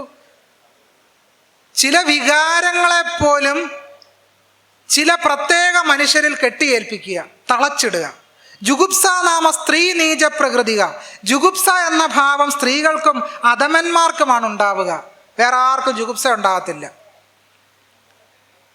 ഇതിൻ്റെ ഒരു അനന്തര ഫലമാണ് നിങ്ങളോടെല്ലാവരോടും കണ്ണടച്ചിരുന്ന് ഒരു നല്ല മനുഷ്യരെ പറ്റി ഒന്ന് ആലോചിക്കാൻ പറഞ്ഞാൽ എല്ലാവരും, കേരളീയരും ഇന്ത്യക്കാരുടെ എല്ലാം മനസ്സിൽ ആദ്യം കടന്നെത്തുക ഒരു പൂണൂലിട്ട മനുഷ്യൻ മാത്രമായിരിക്കും. എനിക്ക് സംശയമില്ല കാര്യത്തിൽ. ഒരു നല്ല മനുഷ്യനെ പറ്റി ചിന്തിക്കാൻ, ഒരു സാത്വികനായ ഒരാളെ പറ്റി ചിന്തിക്കാൻ പറഞ്ഞാൽ കേരളീയർ തീർച്ചയായും ചിന്തിക്കുക ഒരു ബ്രാഹ്മണനെ പറ്റി മാത്രമായിരിക്കും. അതിന് കാരണം എന്താണ്? നമ്മുടെ സൗന്ദര്യാനുഭൂതി മണ്ഡലത്തെ നിർണയിച്ചിരിക്കുന്നത് ഈ വർണ്ണജാതി ബോധമാണ് എന്നുള്ളതാണ്. ഇനി ശങ്ക, സംശയം എന്ന് പറയുന്ന വികാരം ആർക്കാണ് ഉണ്ടാവുക? ശങ്കാനാമ സന്ദേഹാത്മിക സ്ത്രീ നീച പ്രഭവ. ശങ്ക എന്നത് സന്ദേഹ രൂപത്തിലുള്ള ഭാവമാണ്, സംശയമാണ്. അത് ആരിലാണ് ഉണ്ടാവുക? അത് സ്ത്രീകളിലും അധമജനങ്ങളിലും മാത്രമേ സംശയം ഉണ്ടാകത്തുള്ളൂ. ബ്രാഹ്മണർക്കോ ക്ഷത്രിയർക്കോ വൈശ്യർക്കോ എന്തുണ്ടാകത്തില്ല? യാതൊരു സംശയവും ഇല്ല. ഇനി ഭാവവ്യഞ്ജകം എന്ന് പറയുന്നൊരു അധ്യായമുണ്ട്. ഭാവങ്ങളെ പറ്റിയാണ് പറയുന്നത്. അവിടെ പറയുന്നത് യഥാഹി സമാനലക്ഷണാസ്തുല്യ പാണിപാദോദര ശരീരാഹ സമാനാംഗപ്രത്യംഗാഭി പുരുഷാഹ കുലശീല വിദ്യാകർമ്മ ശില്പ വിചക്ഷണത്വാത് രാജത്വമാപ്നുവന്തി തത്രൈവ ചാന്യേ അല്പബുദ്ധയസ്തേഷാമേവ അനുചരാ ഭവന്തി തഥാ വിഭാവാനുഭവ വ്യഭിചാരിണഃ സ്ഥായീഭാവാനുപാശ്രിതാ ഭവന്തി ബഹ്വാശ്രയത്വാത് സ്വാമീഭൂതാഃ സ്ഥായിനോ ഭാവാ പരിജനഭൂത വ്യഭിചാരിണോ ഭാവാഃ യഥാ നരേന്ദ്രോ ബഹുജനപരിവാരോപി സൻ സ ഏവ നാമ ലഭതേ നാന്യഃ സുമഹാനഭി പുരുഷസ്തദാ വിഭാവാനുഭവ വ്യഭിചാരി പരിവൃതഃ സ്ഥായീഭാവോ രസനാമ ലഭതേ. എന്താണ് പറഞ്ഞത്?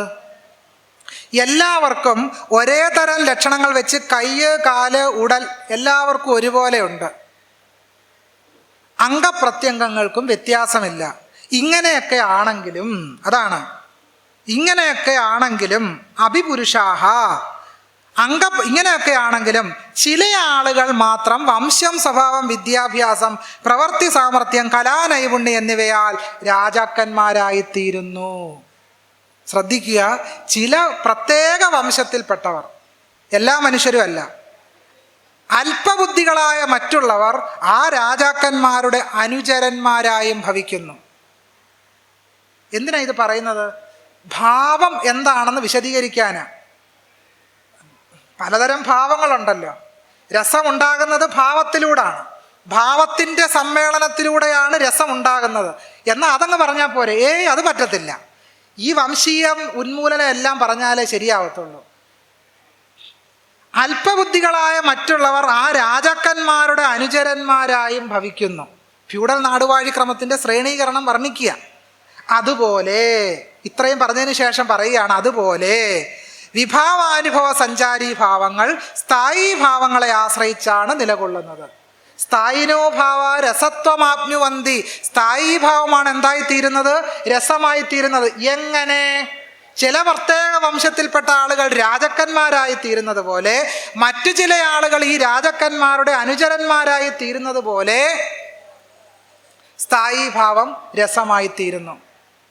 ഇത്രയും കാലം നമ്മൾ വിചാരിച്ചുകൊണ്ടിരുന്നത് ഈ സ്ഥായീ ഭാവം, രസം എന്നൊക്കെ നമ്മുടെ രസ ചർച്ച ചെയ്യുന്ന ആളുകൾ വളരെ വലിയ സിദ്ധാന്തങ്ങൾ വെച്ചിട്ടാണ് രസത്തെപ്പറ്റി ചർച്ച ചെയ്യുന്ന. ഒന്നുമില്ല. അടിമുടി ഫ്യൂഡൽ നാടുവാഴിത്തത്തിൻ്റെ അച്ചിനകത്ത് വാർക്കപ്പെട്ടിരിക്കുന്ന സിദ്ധാന്തമാണ് ഈ രസസിദ്ധാന്തം എന്ന് പറയുന്നത്. അല്ലാതെ മറ്റൊന്നുമല്ല. വലിയ സാധനങ്ങളൊന്നുമില്ല. തനി ജാതിയാ. ഹീനമായ ജാതിവെറിയുടെ മറ്റൊരു പേരാണ് രസസിദ്ധാന്തം. ഹീനമായ ജാതിവെറിയുടെ പേരാണ് രസസിദ്ധാന്തം എന്ന് പറയുന്നത്. കഴിഞ്ഞില്ല. പല ഭാവങ്ങൾക്കും താങ്ങായി നിൽക്കുന്നത് കൊണ്ട് സ്വാമിയെ പോലെയുള്ളവയാണ് സ്ഥായീ ഭാവങ്ങൾ. ബഹ്വാശ്രയത്വാത് സ്വാമീഭൂതാഹ സ്ഥായിനോ ഭാവ. മറ്റ് പല ഭാവങ്ങൾക്കും താങ്ങായി നിൽക്കുന്നത് കൊണ്ട് സ്വാമിയെ പോലെയുള്ളവയാണ് സ്ഥായീ ഭാവങ്ങൾ. സ്ഥായീ ഭാവങ്ങൾ രസങ്ങളായി ഭവിക്കുന്നു. പരിജനങ്ങളെ പോലെയുള്ളവയാണ് സഞ്ചാരി ഭാവങ്ങൾ. ചുരുക്കത്തിൽ ഇന്ത്യയുടെ നാടുവാഴിത്ത ബ്രാഹ്മണീയ മേൽക്കീഴ് വ്യവസ്ഥയുടെ ശ്രേണീകൃതത്വം അനുസരിച്ചാണ് രസസിദ്ധാന്തത്തെയും ഇവിടെ നിർവചിച്ചിരിക്കുന്നത്. ഇനി നാടകത്തിൽ എങ്ങനെ, ഒരു സ്റ്റേജിൽ വന്നാൽ എങ്ങനെ നടക്കണം? സ്റ്റേജിൽ അങ്ങനെ നടക്കണമെന്ന് നാട്യശാസ്ത്രം പറയുന്നുണ്ട്. ജാത്യ നീചേഷു യോക്തവ്യ വിലോകന പരാഗതി അസംസ്പർശാത്തു ലോകസ്യ സ്വങ്കാനി വിരിഗുഹ്യച. നീചജാതിയിൽപ്പെട്ടവർ മറ്റുള്ളവരെ നോക്കിയും ആരെയും തൊടാതെയും ഒതുങ്ങി നടക്കണം. ഒരു സ്റ്റേജിൽ വന്ന് അഭിനയിച്ച് കാണിക്കുന്ന രംഗത്തെ പറ്റിയാണ് ഞാനീ പറയുന്നത്. ഈ നാടകം കാണാൻ ആളുകളും എല്ലാം വന്നിരിക്കുക. ആളുകളെല്ലാം നാടകം കാണാൻ വന്നിരിക്കുമ്പോൾ സ്റ്റേജിൽ അഭിനയിച്ച് കാണിക്കുന്നത് എന്താണ്? ഒരു നീചജാതിയിൽപ്പെട്ട ആള് കോട്ടാൻകോട്ടിലാണ്. നീചജാതിയിൽപ്പെട്ട ആള് എങ്ങനെ നടക്കണം? ആരെയും തൊടാതെ, ഇങ്ങനെ നോക്കാതെ, എല്ലാ അർത്ഥത്തിലും പഞ്ചപുച്ഛം അടങ്ങി നടക്കണമെന്നാണ് ഭരതൻ്റെ നാട്യശാസ്ത്രം പറഞ്ഞു വെക്കുന്നത്. ഈ നാടകം കാണുന്നവരെന്തായിരിക്കും സ്വാംശീകരിക്കുക? ഒരു ചെറിയ ഉദാഹരണം മാത്രം പറയാം. ഈ വൈകുന്നേരം കുടുംബവിളക്ക്, നിലവിളക്ക്, കൈവിളക്ക് എന്നൊക്കെ പറഞ്ഞ ഒരു 100 കൂട്ടം സീരിയലുകളുണ്ടല്ലോ, എല്ലാ ചാനലിലും ഉണ്ട്. എന്താണത് മുന്നോട്ട് വെക്കുന്ന ആശയം? അത് കാണുന്ന ആളുകൾ എന്താണ് സ്വാംശീകരിക്കുക? അതേ സംഗതി തന്നെയാണ് ഈ നാടകം കാണുന്നവരും സ്വാംശീകരിക്കുക. ആ സ്വാംശീകരണത്തിൻ്റെ ഒരു അനന്തരഫലം നമ്മൾ കണ്ടു. ദൂരദർശൻ എന്ന് പറഞ്ഞൊരു ദേശീയ മാധ്യമം പലതരം പരമ്പരകൾ നമ്മളെ കാണിച്ചു. എന്തൊക്കെയാണ്? നമശിവായ, ശ്രീകൃഷ്ണ, ജയ് ഹനുമാൻ എന്ന് വേണ്ട. ഞായറാഴ്ച രാവിലെ 8:30 9 മണിയാകുമ്പോൾ ശ്രീകൃഷ്ണ 1 മണിക്കൂർ കാണുക. ഒരു രംഗം, ശ്രീകൃഷ്ണയിലെ ഒരു രംഗം മാത്രം ഞാൻ പറയാം. ഞാൻ കണ്ടൊരു രംഗം എൻ്റെ മനസ്സിൽ ഇപ്പോഴും നല്ല ഓർമ്മയുണ്ട്. കളർ TV ആദ്യമായിട്ട് വാങ്ങുന്നൊരു സമയത്തുള്ള ഓർമ്മയാണ്. ശ്രീകൃഷ്ണയിൽ കാണിക്കുന്ന ഒരു രംഗം, കുചേലൻ ദരിദ്രനായിട്ട് കൃഷ്ണൻ്റെ മുമ്പിലേക്ക് വരുക. കുചേലൻ്റെ ദുഃഖത്തിൽ ആമഗ്നനായി കൃഷ്ണൻ ഒരു പിടി അവല് കഴിക്കുന്നു. ഒരു പിടി അവല് കൃഷ്ണൻ കഴിച്ചപ്പോഴത്തേക്കും കുചേലൻ്റെ ദാരിദ്ര്യം മാറുന്നു. രണ്ടാമത്തെ അവിൽപ്പിടി കൃഷ്ണൻ കഴിച്ചപ്പോഴത്തേക്കും കുചേലന് വലിയ ബംഗ്ലാവ് ഉണ്ടാകുന്നു. മൂന്നാമത്തെ അവല് കഴിക്കാൻ പോയപ്പോൾ രുക്മിണി കൈ കയറി പിടിക്കുന്നു. കാരണം ഞാനും കുചേലൻ്റെ ദാസിയായി മാറിത്തീരാൻ സാധ്യതയുണ്ട്. ഈ കൃഷ്ണന്മാരും രാമന്മാരും ഈ ബ്രാഹ്മണരുടെ മാത്രം ദുഃഖത്തിന് ഇത്രമാത്രം പ്രാധാന്യം കൊടുത്തു. ഇന്ത്യയിലെ മറ്റു മനുഷ്യരൊന്നും മനുഷ്യരല്ലായിരുന്നു. ഞാൻ പറയാൻ ആഗ്രഹിക്കുന്നത്, ഈ ശ്രീകൃഷ്ണ മുതലായ പരമ്പരകൾ ചെയ്തത് ബ്രാഹ്മണരുടെ ദേശീയ ദുഃഖമാക്കി മാറ്റി. ആ ദേശീയ ദുഃഖത്തെ സവർണ സംവരണമാക്കി മാറ്റി. വളരെ ലളിതമാണ് കാര്യം. ശ്രീകൃഷ്ണ പരമ്പരയിലൂടെ ബ്രാഹ്മണന്റെ ദുഃഖം ദേശീയ ദുഃഖമാക്കി മാറ്റുകയും ആ ദേശീയ ദുഃഖത്തെ സവർണ സംവരണമാക്കി മാറ്റി ഇടതു വലത് പാർട്ടി വ്യത്യാസമില്ലാതെ കൈയടിച്ച് പാസ്സാക്കുകയും ചെയ്തു. കാരണം എന്താണ്? കുചേലന്റെ ദുഃഖത്തിൽ വിറങ്ങലിച്ചു പോയ കൃഷ്ണനെ പോലെ എല്ലാ പാർലമെന്റ് കക്ഷികളും മാറിത്തീർന്നു. ഈ ദുരിതമാണ്. രാമായണ പരമ്പര കണ്ട് അവസാനം പാരയും കോടാലിയും കൊണ്ടുവന്ന് ഒരു വിഭാഗത്തിൻ്റെ ആരാധനാലയത്തെ കുത്തിപ്പൊളിക്കാൻ നമ്മൾ ഈ ഇന്ത്യയിലെ മനുഷ്യരെ പ്രാപ്തമാക്കിയത് എന്താണ്? ഈ നാടകമാണ്. ഈ പരമ്പരകളാണ് അതിന് പ്രാപ്തമാക്കിയത്. അതുതന്നെയാണ് നാട്യശാസ്ത്രകാരൻ ലക്ഷ്യമാക്കിയതും. ഇനി ഭാഷാവിധാനം, മനുഷ്യരെങ്ങനെ സംസാരിക്കണം ഒന്ന് ആലോചിച്ച് നോക്കൂ. മനുഷ്യൻ്റെ സൂക്ഷ്മമായ എല്ലാ ചലനങ്ങളിലും വിചലനങ്ങളിലും ഇടപെടുന്നൊരു പുസ്തകമാണ് നാട്യശാസ്ത്രം എന്ന് പറയുന്നത്. നാടകം എങ്ങനെ കളിക്കണമെന്ന് പറയുമ്പോൾ ആ നാടകം മനുഷ്യജീവിതത്തിൽ എങ്ങനെ ഇടപെടും എന്ന് ദീർഘവീക്ഷണത്തോടുകൂടി കണ്ട ഒരാളാണ് ഭരതമുനി. മനുഷ്യർക്കിടയിൽ ജാതിയെ കെട്ടിയിറക്കിക്കാൻ എന്തുമാത്രം കഷ്ടപ്പെട്ടിട്ടുണ്ട്. 36 അധ്യായങ്ങളായിട്ട് അതിനു മാത്രം ആഞ്ഞാഞ്ഞ് പരിശ്രമിച്ചിരിക്കുകയാണ് ഈ മുനി എന്നറിയപ്പെടുന്ന ഭരതൻ. അതിനകത്ത് പറയുന്നത് ഭാഷയെ 2ആയിട്ട് തരംതിരിച്ചിരിക്കുന്നു ഭരതൻ, പ്രാകൃതമെന്നും സംസ്കൃതമെന്നും. എന്നിട്ട് പറയും ഈ പ്രാകൃതവും സംസ്കൃതവും ആർക്ക് വേണ്ടിയിട്ടുള്ളതാണ്? ബ്രാഹ്മണാദി 4 വർണ്ണത്തിൽപ്പെട്ടവർക്ക് വേണ്ടി മാത്രമുള്ളതാണ്. ജാതിഭാഷാശ്രയം പാഠ്യം ദ്വിവിധം സമുദാഹൃതം പ്രാകൃതം സംസ്കൃതം ചൈവ ചാതുർവർണ്ണ്യ സമാശ്രയം എന്ന് നാട്യശാസ്ത്രം 18-ാം അധ്യായം 28-ാമത്തെ ശ്ലോകത്തിൽ പറയും. ഇനി ആരാണ് പ്രാകൃതം സംസാരിക്കേണ്ടത്? അതിനെപ്പറ്റി നാട്യശാസ്ത്രകാരന് വളരെ വ്യക്തതയുണ്ട്. വ്യാജലിംഗ പ്രവിഷ്ടാനാം ശ്രമണാനാം തപസ്സിനാം ഭിക്ഷുചക്രധരാണാം ച പ്രാകൃതം സംപ്രയോജയേത്. കപടവേഷം ധരിച്ചവർ, ശ്രമണ താപസികൾ, ഭിക്ഷുക്കൾ, ചക്രചിഹ്നം ധരിച്ചവർ, ഇവരാണ് എന്ത് സംസാരിക്കേണ്ടത്?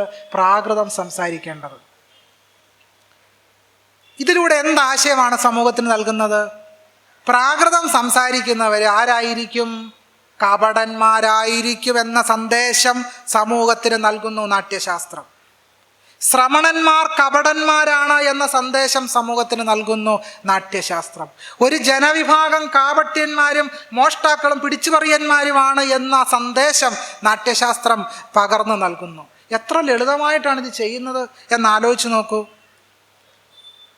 ബാലൻ, ഗ്രഹബാധയുള്ളവർ, സ്ത്രീ സ്വഭാവം പ്രകടിപ്പിക്കുന്നവർ, നീചൻ, അഹങ്കാരികൾ എന്നിവരെല്ലാം പ്രാകൃതമാണ് സംസാരിക്കുക. ബാലേ ഗ്രഹോപസൃഷ്ടേജ സ്ത്രീണാം സ്ത്രീ പ്രകൃതവൂ തഥാ നീചേ മത്തേ സലിംഗേജ പ്രാകൃതം പാഠമിഷ്യതേ എന്ന് നാട്യശാസ്ത്രം പറയും. ഇനി ആരാ സംസ്കൃതം സംസാരിക്കേണ്ടത്? ആരാ? ഇന്ത്യയിലെ മുഴുവൻ ആളുകൾക്കും പറഞ്ഞിട്ടുള്ളതാണ് സംസ്കൃതം? അല്ല.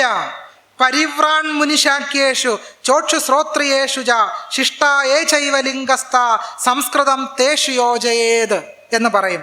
അതായത് സന്യാസിമാർ, മഹർഷിമാർ, ശാക്യന്മാർ, വിശിഷ്ട ബ്രാഹ്മണർ എന്നിവർക്കെല്ലാം അവരെല്ലാം നാടകത്തിൽ എന്ത് മാത്രമേ സംസാരിക്കാൻ പാടുള്ളൂ? സംസ്കൃതം മാത്രമേ സംസാരിക്കാൻ പാടുള്ളൂ. ഇതിനകത്ത് ശാക്യർ എന്ന് കേട്ട് കഴിയുമ്പോൾ നമ്മൾ വിചാരിക്കും ബുദ്ധന്മാർ സംസ്കൃതം സംസാരിക്കുമോ? സംസാരിക്കുമായിരുന്നു. എപ്പോൾ? ഞാൻ ആദ്യം വിശദീകരിച്ച ബ്രാഹ്മണ്യത്തിൻ്റെ അക്കൾച്ചറേഷൻ പ്രോസസ്സ് എന്ന് പറയുന്നത്. ഒരു എലി ഇങ്ങനെ അകത്ത് ചെന്ന് കരണ്ട് കപ്പയും ചേനയും കരണ്ട് തിന്നുന്നത് പോലെ ബുദ്ധിസത്തിനകത്തേക്കും ബ്രാഹ്മണ്യം കടന്നു ചെന്ന് ബുദ്ധിസത്തിൻ്റെ എല്ലാ അഹിംസാത്മകമായ എല്ലാ വിമോചനാത്മകമായ ആശയങ്ങളെയും കരണ്ട് തിന്ന് ഇന്ത്യയിലെ ബ്രാഹ്മണർ ആരായി മാറി? ബുദ്ധന്മാരായി മാറി. ഇന്ത്യയിൽ ഏത് വിമോചനാശയം ഉണ്ടായിട്ടുണ്ടോ അതിനെ എല്ലാം ബ്രാഹ്മണ്യം സ്വാംശീകരിച്ചിട്ടുണ്ട്. അതിൻ്റെ എല്ലാം തലപ്പത്ത് ബ്രാഹ്മണന്മാരായിരിക്കും. അത് കമ്മ്യൂണിസം എടുത്താലും സോഷ്യലിസം എടുത്താലും നക്സലിസം എടുത്താലും ഏതിസം നിങ്ങളെടുത്ത് പരിശോധിച്ചോ, ഇന്ത്യൻ ബ്രാഹ്മണ്യമായിരിക്കും അതിനെ നിയന്ത്രിക്കുക. ഇന്ത്യൻ ബ്രാഹ്മണ്യമായിരിക്കും. അതിൻ്റെ അടിസ്ഥാനപരമായ പ്രകൃതം എന്ന് പറയുന്നത് വിമോചനാത്മകമായ ആശയങ്ങൾക്കുള്ളിലേക്ക് ഒരു മൂഷകനെ പോലെ ചെന്ന് കയറുകയും അതിനെ ചുരണ്ടു തിന്ന് അതായി മാറുകയും ചെയ്യും. പിന്നീട് അതിൻ്റെ ആത്മസത്ത എന്ന് പറയുന്നത് ബ്രാഹ്മണ്യമായിരിക്കും. അതിൻ്റെ ആത്മാവും പരമാത്മാവും ജീവാത്മാവുമായി ബ്രാഹ്മണ്യം പിന്നെ മാറി തീരുകയായി. ശകന്മാർ, ഇടയന്മാർ, ഇവരുടെ സ്വഭാവമുള്ള മറ്റു വർഗക്കാർ എന്നിവർക്ക് ശാകാര ഭാഷയാണ് വേണ്ടത്. ചണ്ടാല ഭാഷ പുൽക്കസാദികൾക്ക്. പുൽക്കസന്മാർ ഏത് ഭാഷയെ സംസാരിക്കാൻ പാടുള്ളൂ? ചണ്ടാള ഭാഷ മാത്രമേ സംസാരിക്കാൻ പാടുള്ളൂ. ശകാരഘോഷകാദീനാം തൽ സ്വഭാവശ്ചയോ ഗണഃ ശാകാര ഭാഷായോക്തവ്യ ചണ്ടാലി പുൽക്കസാദിഷു എന്ന് നാട്യശാസ്ത്രം പറയും. ഇനിയും ആരെ എങ്ങനെ അഭിസംബോധന ചെയ്യണം? ഒരാളെ പേര് വിളിക്കണോ? എടാ പോടാന്ന് വിളിക്കണോ? എന്നും നാട്യശാസ്ത്രത്തിന് നല്ല കൃത്യമായ ബോധ്യമുണ്ട്. നാട്യശാസ്ത്രം പറയും, ദേവനാമപ്രിയേ ദേവാഹ മഹാത്മനോ മഹർഷയഃ ഭഗവന്നിധിതേ വാച്യ യാസ്തേഷാം യോഷിതസ്തദാ എന്ന് പറയും. ദേവന്മാർക്ക് പോലും സ്തുത്യന്മാരായിട്ടുള്ള മഹാത്മാക്കളായ ഋഷിമാരെ എന്തേ വിളിക്കാൻ പാടുള്ളൂ? ഭഗവാനെന്നേ വിളിക്കാൻ പാടുള്ളൂ. ഭഗവാൻ. അവരുടെ പത്നിമാരെ എന്ത് വിളിക്കണം? ഭഗവതീനെ വിളിക്കാൻ പാടുള്ളൂ. ആലോചിച്ച് നോക്കൂ. ബ്രാഹ്മണനെ ആര്യ എന്നും രാജാവിനെ മഹാരാജ എന്നും വിളിക്കണം. ആര്യേതി ബ്രാഹ്മണം ബ്രൂയാൻ മഹാരാജേതി പാർത്ഥിവം. ഈ കഴിഞ്ഞ ദിവസം ഡോക്ടർ AK വാസു ഫേസ്ബുക്കിലൊരു പോസ്റ്റ് ഇട്ടിരുന്നു. അത് VT ഭട്ടതിരിപ്പാടിൻ്റെ കണ്ണീരും കിനാവിനെ സംബന്ധിച്ചാണ്. കണ്ണീരും കിനാവിൽ തന്നെ തോളേറ്റിക്കൊണ്ടു പോകുന്ന ഒരു നായരെ പറ്റി VT ഭട്ടതിരിപ്പാട് എഴുതുന്നുണ്ട്. VT ഭട്ടതിരിപ്പാട് ആ നായരെ അഭിസംബോധന ചെയ്യുന്നത് അവൻ എന്നാണ്. അവൻ. എന്തുകൊണ്ടാണ് VT ഭട്ടതിരിപ്പാടിന് ആ നായരെ അവൻ എന്ന് സംബോധന ചെയ്യാൻ കഴിഞ്ഞത്? കാരണം അതിൻ്റെ മൂല്യബോധം ബ്രാഹ്മണികമാണ്. മനുഷ്യരെ തുല്യരായി കാണുന്ന ഒന്ന് അവിടെ ഇല്ല. ബ്രാഹ്മണനെ ഭഗവാൻ എന്ന് വിളിക്കണമെന്നാണ് നാട്യശാസ്ത്രം പഠിപ്പിക്കുന്നത്. മനുഷ്യർക്കിടയിൽ തുല്യത എന്ന് പറയുന്ന കാര്യം നാട്യശാസ്ത്രം പറഞ്ഞു വെക്കുന്നില്ല. ഇത് മാത്രമല്ല കേട്ടോ, മറ്റു മനുഷ്യരെ എന്ത് വിളിക്കണമെന്ന് കൂടി അത് പറഞ്ഞു വെച്ചിട്ടുണ്ട്. അല്പം മീതെയുള്ള ആളെ ഭാവ എന്നും താഴെയുള്ള ആളെ മാരിഷ എന്നും സമനിലയിലുള്ളവനെ വയസ്യ എന്നും അധമനെ ഹം ഹോ എന്നും വിളിക്കണം. നോക്കൂ, ഹം ഹോ ഒരാളെ വിളിക്കുന്നതാ ഹം ഹോ.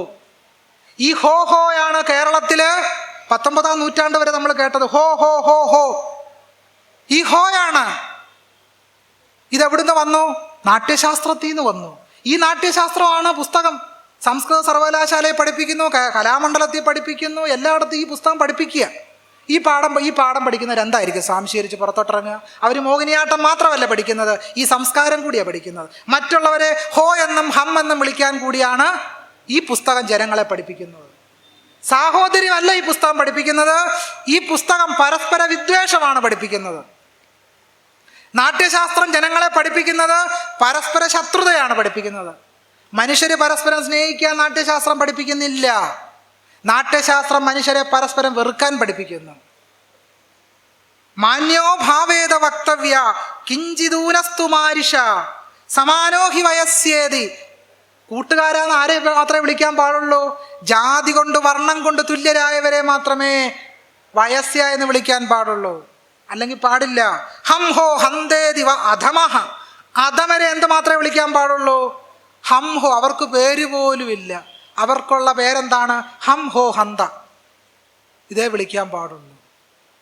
ഇതാണ് നാട്യശാസ്ത്രത്തിൻ്റെ പ്രത്യയശാസ്ത്രം. ഇനി എന്തു പേര് കൊടുക്കണമെന്ന് കൂടി പറയുന്നുണ്ട്. ഇത്ര സൂക്ഷ്മമായിട്ടാണ് നാട്യശാസ്ത്രം. ഒരു കഥാപാത്രത്തിന് എന്തു പേര് കൊടുക്കണം? നാട്യശാസ്ത്രം പറയും, ഗംഭീരാർത്ഥാനി നാമാനി ഉത്തമാനാം പ്രയോജയേത് യസ്മാൻ നാമാനു സദൃശം കർമ്മേതേഷാം ഭവിഷ്യതി. നാട്യശാസ്ത്രം 19-ാം അധ്യായം 34-ാമത്തെ ശ്ലോകത്തിൽ പറയും, ഉത്തമന്മാർക്ക് അർത്ഥഗാംഭീര്യമുള്ള പേരുകൾ നൽകണം. ആരാ ഉത്തമന്മാര്? അത് ത്രൈവർണികന്മാര്. പേരിനനുസരിച്ചുള്ള പ്രവൃത്തി ആയിരിക്കുമല്ലോ അവർ ചെയ്യുക. യസ്മാൻ നാമാനു സദൃശം. പേരിനനുസരിച്ചുള്ള പ്രവൃത്തി ആയിരിക്കുമല്ലോ അവർ ചെയ്യുക എന്ന് പറഞ്ഞാൽ പ്രവൃത്തി അനുസരിച്ചുള്ള പേരായിരിക്കണം കൊടുക്കേണ്ടത് എന്നർത്ഥം. മനുസ്മൃതിയിലും ഇങ്ങനെ തന്നെയാണ് പറയുന്നത്.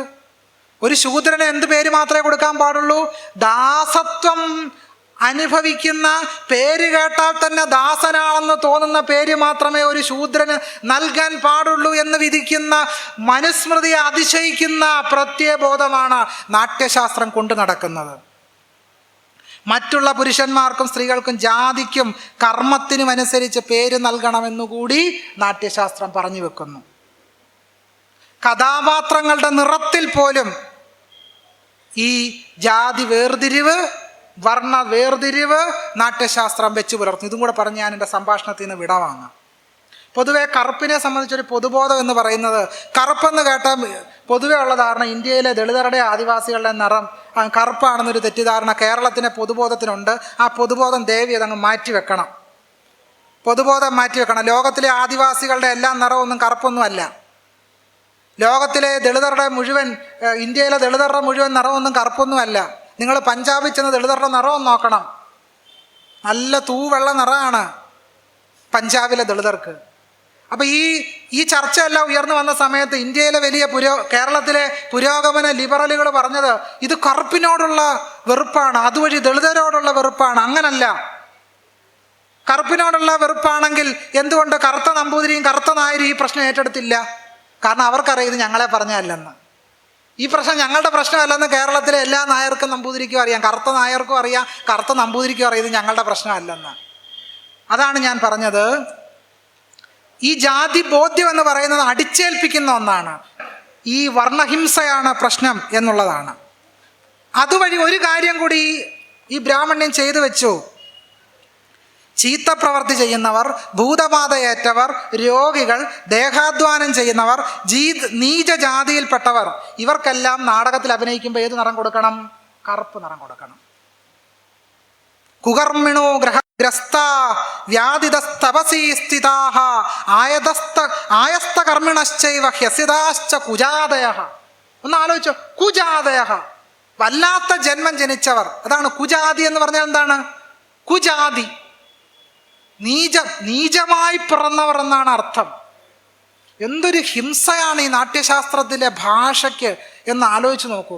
എത്രമാത്രം വർണ്ണവെറിയാണ് ഈ ഭരതമുനിക്ക്. ഈ മുനിമാരെല്ലാം ഭയങ്കര അഹിംസക്കാരും വലിയ വിപ്ലവകാരികളുമാണെന്നാണ് പറഞ്ഞുകൊണ്ട് നടക്കുന്നത്. ഇത്രമാത്രം ജാതി വറി. ഈ മുനിമാരെല്ലാം ഇത്ര വലിയ വിപ്ലവകാരികളാണെങ്കിൽ ഒരു ഡോക്ടർ ബി.ആർ. അംബേദ്കർക്ക്, ഒരു മഹാത്മാ പൂലെക്ക്, ഒരു മഹാത്മാ അയ്യങ്കാളിക്ക് ഇവിടെ ജനിക്കേണ്ടി വരുമായിരുന്നു. ഇത്രമാത്രം ജാതി വറി പുലർത്തിയ, ഇത്രമാത്രം ഹിംസ പുലർത്തിയ മഹർഷിമാരുടെ വൃന്ദം ഇന്ത്യയിൽ ഉണ്ടായിരുന്നത് കൊണ്ടാണ് ഡോക്ടർ ബി.ആർ. അംബേദ്കർക്ക് പ്രവർത്തിക്കേണ്ടി വന്നത്. ഈ യാഥാർത്ഥ്യം നമ്മൾ മറന്നു പോകരുത്. കിരാതന്മാർ, ബർബരന്മാർ, ആന്ധ്രാപ്രദേശക്കാർ, ദ്രാവിഡ ദേശക്കാർ, കാശി രാജ്യക്കാർ, കോസല ദേശക്കാർ, ദക്ഷിണ ദേശക്കാർ, ഇവർക്കെല്ലാം നാടകത്തിലെ രംഗത്ത് വരുമ്പോൾ എന്ത് നിറം കൊടുക്കണം? കറുപ്പ് നിറം കൊടുക്കണം. ആർക്കാണ് വെളുപ്പ് നിറം കൊടുക്കേണ്ടത് എന്ന് വളരെ കൃത്യമായിട്ട് നാട്യശാസ്ത്രത്തിന് അറിയാം. അപ്പം അടിച്ചേൽപ്പിക്കപ്പെട്ട വർണ്ണവെറിയുടെ പ്രത്യയശാസ്ത്രത്തിൻ്റെ പേരാണ് നാട്യശാസ്ത്രം എന്ന് പറയുന്നത്. അതുകൊണ്ട് അടിസ്ഥാനപരമായി ഇന്ത്യൻ ഭരണഘടനയുടെ അടിസ്ഥാനങ്ങളെ പറ്റിയാണ് ആശ അഡ്വക്കേറ്റ് രാവിലെ ഇവിടെ വിശദീകരിച്ചത്. നിങ്ങൾ അത് മനസ്സിൽ വെച്ചിട്ട്, അഡ്വക്കേറ്റ് ആശയുടെ ആ പ്രസംഗം മുഴുവൻ മനസ്സിൽ വെച്ചിട്ട് നാട്യശാസ്ത്രത്തിലേക്ക് ഒന്ന് നോക്കുകയാണെങ്കിൽ നിങ്ങൾക്കൊരു കാര്യം മനസ്സിലാകും. ഇന്ത്യൻ ഭരണഘടനയുടെ അടിസ്ഥാന ആശയങ്ങൾക്ക് ഘടകവിരുദ്ധമാണ് ഭരതമുനി എഴുതിയ നാട്യശാസ്ത്രം. ഭരതമുനി എഴുതിയ നാട്യശാസ്ത്രം ഇന്ത്യൻ ഭരണഘടനയുടെ ബേസിക് പ്രിൻസിപ്പിളിന് സമ്പൂർണമായി എതിരായ ഒരു പുസ്തകമാണ്. സമ്പൂർണമായി എതിരായ പുസ്തകം നാട്യശാസ്ത്രം. അതുകൊണ്ട് തന്നെ സാഹോദര്യത്തെ വെറുക്കുന്നു, സമത്വത്തെ വെറുക്കുന്നു, പരസ്പര സ്നേഹത്തെ വെറുക്കുന്നു. ഒരു കാര്യം കൂടി പറഞ്ഞ് ഞാൻ അവസാനിപ്പിക്കാം. ഇത് കേവലം നാട്യശാസ്ത്രത്തിലെ സിദ്ധാന്തം മാത്രമായല്ല പ്രവർത്തിച്ചത്. ഈ നാട്യശാസ്ത്രം അനുസരിച്ച് നാടകം എഴുതിയിരുന്നു. ആ നാടകത്തിൽ ഈ തിയറി അനുസരിച്ചാണ് നാടകം എഴുതപ്പെട്ടത്. 2 പ്രധാനപ്പെട്ട സംസ്കൃത നാടകൃത്തുക്കളുടെ പേരുകൾ പറയാം. ഒന്ന്, തിരുവനന്തപുരത്ത് നിന്നും 13 നാടകങ്ങൾ എന്ന പേരിൽ അറിയപ്പെടുന്ന ഭാസനാടക ചക്രം, മഹാകവി ഭാസൻ. അദ്ദേഹം പ്രധാനപ്പെട്ട 13 നാടകങ്ങൾ സംസ്കൃതത്തിൽ എഴുതിയിട്ടുണ്ട്. അതുപോലെ മഹാകവി കാളിദാസൻ്റെ നാടകം. ഞാനിപ്പോൾ അതിലേക്കൊന്നും പോകാനുള്ള സമയമില്ലാത്തതുകൊണ്ട് ഒരു കാര്യം, മഹാകവി ഭാസൻ എഴുതിയ പഞ്ചരാത്രം എന്ന് പറയുന്ന നാടകം മാത്രം ഇതിലേക്കൊരു ഉദാഹരണമായി സൂചിപ്പിക്കാം. അതിൽ പറയും, പഞ്ചരാത്രം എന്ന് പറയുന്ന നാടകത്തിൽ പറയുന്നത്, രാജ്ഞാം വേഷ്ടന പട്ടകൃഷ്ടചരണ ശ്ലാഘ്യ പ്രഭൂതസ്രവ. ബ്രാഹ്മണർ പൂജ്യരാണ്. രാജാക്കന്മാരുടെ പട്ടുതലപ്പാവുകൾ ബ്രാഹ്മണരുടെ പാദങ്ങളിൽ ഉരസണം. രാജാക്കന്മാരുടെ പട്ടുതലപ്പാവ് എവിടെ ഉരസണം? ബ്രാഹ്മണരുടെ കാൽപാദങ്ങളിൽ ഉരസണം എന്ന് പഞ്ചരാത്രത്തിൽ പറയുന്നു. ഒരു കാര്യം കൂടി പറയും, ചൈത്യാഗ്നിർ ലൗകികാഗ്നിം ദ്വിജൈവ വൃഷലം പാർശ്വേന സഹതേ. യാഗവേദിയിൽ അഗ്നി ലൗകികാഗ്നിയെ ബ്രാഹ്മണൻ ശൂദ്രനെ എന്ന പോലെ അടുപ്പിക്കുന്നില്ല. ഒരു ഡയലോഗാ നാടകത്തിൽ. ഒരു കഥാപാത്രം മറ്റൊരു കഥാപാത്രത്തോട് പറയുന്ന ഡയലോഗാണ്. എന്താണ് പറയുന്നത്? യാഗവേദിയിൽ അഗ്നി ലൗകികാഗ്നിയെ ബ്രാഹ്മണൻ ശൂദ്രനെ എന്ന പോലെ.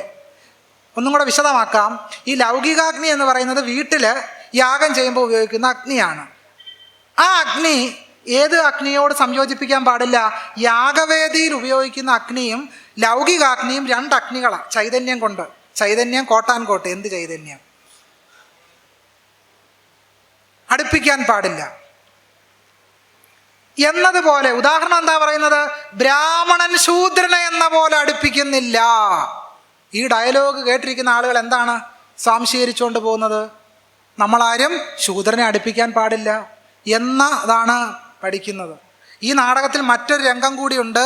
അഭിമന്യു ഇങ്ങനെ ഈ രംഗത്തേക്ക് കയറി വരിക. നാടകം നടക്കുമ്പോൾ അഭിമന്യു രാജകൊട്ടാരത്തിലേക്ക് കയറി വരിക.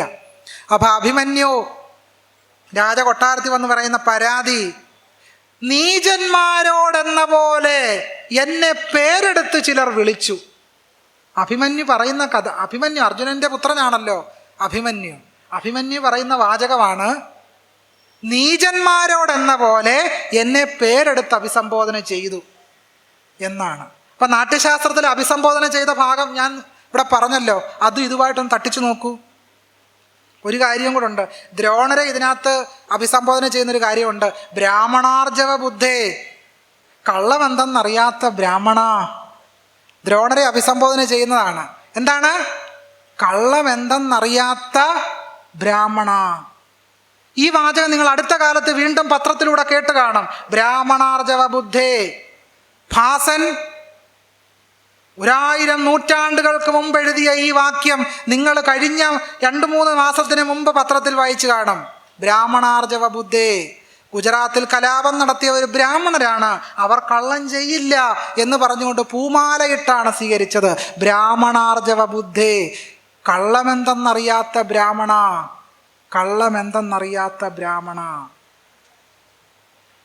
അപ്പോൾ ഈ പ്രത്യയശാസ്ത്രമാണ് എവിടെ പ്രവർത്തിക്കുന്നത്? ഇന്ത്യൻ സമൂഹത്തിൽ ഇന്നും പ്രവർത്തിച്ചു കൊണ്ടിരിക്കുന്നത്. വിപ്രോത്സംഗേ വിത്തമാവർജ്യ സർവം രാജ്ഞാദേയം ചാപമാത്രം സുദേഭ്യ. പഞ്ചരാത്രം എന്ന് പറയുന്ന നാടകത്തിൽ കർണൻ പറയുന്ന വാക്യങ്ങളാണ്. കർണൻ എന്താണ് പറയുന്നത്?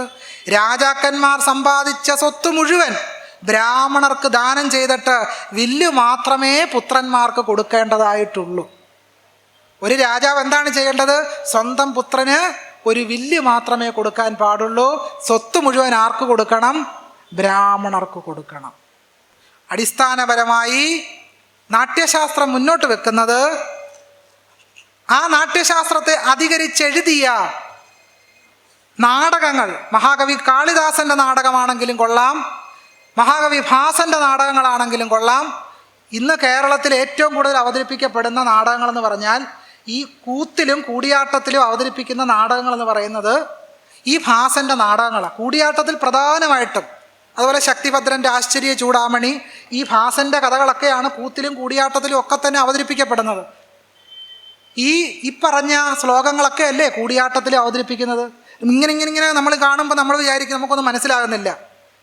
ചണ്ടയുടെ ഒരു താളം ഇങ്ങനെ കാണിക്കും, പിന്നെ ഇങ്ങനെ കാണിക്കുമ്പോൾ നമ്മൾ വിചാരിക്കും ഒന്നും മനസ്സിലാകുന്നത്. സംഗതി എന്തുവാ? ഈ ജാതിവെറിയാണ് ഈ കലകളിലൂടെ എല്ലാം തന്നെ നമ്മുടെ സമൂഹത്തിൽ പ്രസരിച്ചു കൊണ്ടിരിക്കുന്നത് എന്നതാണ് യാഥാർത്ഥ്യം. അതുകൊണ്ട് ഞാൻ പറഞ്ഞതിലേക്ക് മടങ്ങി വരാം. നിങ്ങൾ നിക്കറിട്ട് അജിതാഹരെ പാടിയത് കൊണ്ട് ഒന്നും സംഭവിക്കാൻ പോകുന്നില്ല. ഈ അജിതാഹരെ ഉപേക്ഷിക്കാതെ ഇന്ത്യൻ സമൂഹം രക്ഷപ്പെടാം. പുതിയ പാട്ടുകൾ ഉണ്ടാക്കുക. ജാസി ഗിഫ്റ്റിനെ പോലെ പുതിയ പാട്ടുകൾ ഉണ്ടാക്കണം. ലജ്ജാവതിയെ പോലെയുള്ള പാട്ടുകൾ ഉണ്ടായാലേ ഇന്ത്യൻ സമൂഹം രക്ഷപ്പെടത്തുള്ളൂ. എന്തുകൊണ്ടാണ് ജാസി ഗിഫ്റ്റിനെതിരെ ഇത്ര വലിയ കലാപം ഉണ്ടായത്? കാരണം മറ്റൊന്നല്ല, ലജ്ജാവതിയെ നിന്റെ കള്ളക്കടക്കണ്ണിൽ എന്ന പാട്ട് കേട്ടപ്പോൾ ഈ നാട്യശാസ്ത്രത്തിന്റെ അനുഭൂതി സ്വാംശീകരിച്ചിരിക്കുന്ന സവർണഭ്രാന്ത് പിടിച്ച മലയാളികൾക്ക് അരിശം പൂണ്ടു. ആ അരിശമാണ് ജാസി ഗിഫ്റ്റിന് നേരെ പടനയിക്കാൻ അവരെ പ്രേരിപ്പിച്ചത്. അതുകൊണ്ട് ഇതൊരു സത്യഭാമയുടെ കുറ്റമല്ലെന്നും, ഇത് ഇന്ത്യൻ സമൂഹത്തെ ആകമാനം ബാധിച്ചിരിക്കുന്ന നമ്മുടെ സൗന്ദര്യശാസ്ത്ര അവബോധം എന്ന് പറയുന്നത്, നാട്യശാസ്ത്രം മുന്നോട്ട് വെക്കുന്ന സമത്വവും സ്വാതന്ത്ര്യവും സാഹോദര്യമില്ലാത്ത, മറ്റു മനുഷ്യരെ പരിഗണിക്കാത്ത, മറ്റു മനുഷ്യരെ കീടങ്ങളായി കാണുന്ന, മറ്റു മനുഷ്യർക്ക് സ്വാതന്ത്ര്യമുണ്ടെന്ന് അംഗീകരിക്കാത്ത, മറ്റു മനുഷ്യർക്ക് സ്വത്വമുണ്ടെന്ന് അംഗീകരിക്കാത്ത ബ്രാഹ്മണ്യ പ്രത്യയബോധത്തിൻ്റെ സൗന്ദര്യശാസ്ത്രമാണ് ഇന്ത്യയുടെ ഈ ഭരതമുനി എഴുതിയ നാട്യശാസ്ത്രം. അതുകൊണ്ട് നാട്യശാസ്ത്രത്തെ ഉപേക്ഷിക്കാതെ, അതിൻ്റെ സൗന്ദര്യബോധത്തെ ഉപേക്ഷിക്കാതെ നമുക്കൊരു പുതിയ കലാസൗന്ദര്യബോധത്തെ സൃഷ്ടിച്ചെടുക്കാൻ കഴിയില്ല. അത്തരമൊരു കലാസൗന്ദര്യബോധത്തെ ജനാധിപത്യപരമായി സൃഷ്ടിച്ചെടുക്കുമ്പോൾ മാത്രമേ ആത്യന്തികപരമായി നമ്മളൊരു ജനാധിപത്യ സമൂഹമാണ് എന്ന് കരുതാൻ കഴിയുകയുള്ളൂ എന്ന് മാത്രം പറഞ്ഞുകൊണ്ട് എൻ്റെ വാക്കുകൾ ശ്രവിച്ച നിങ്ങൾക്കെല്ലാവർക്കും സ്നേഹാഭിവാദ്യങ്ങൾ. നന്ദി, നമസ്കാരം.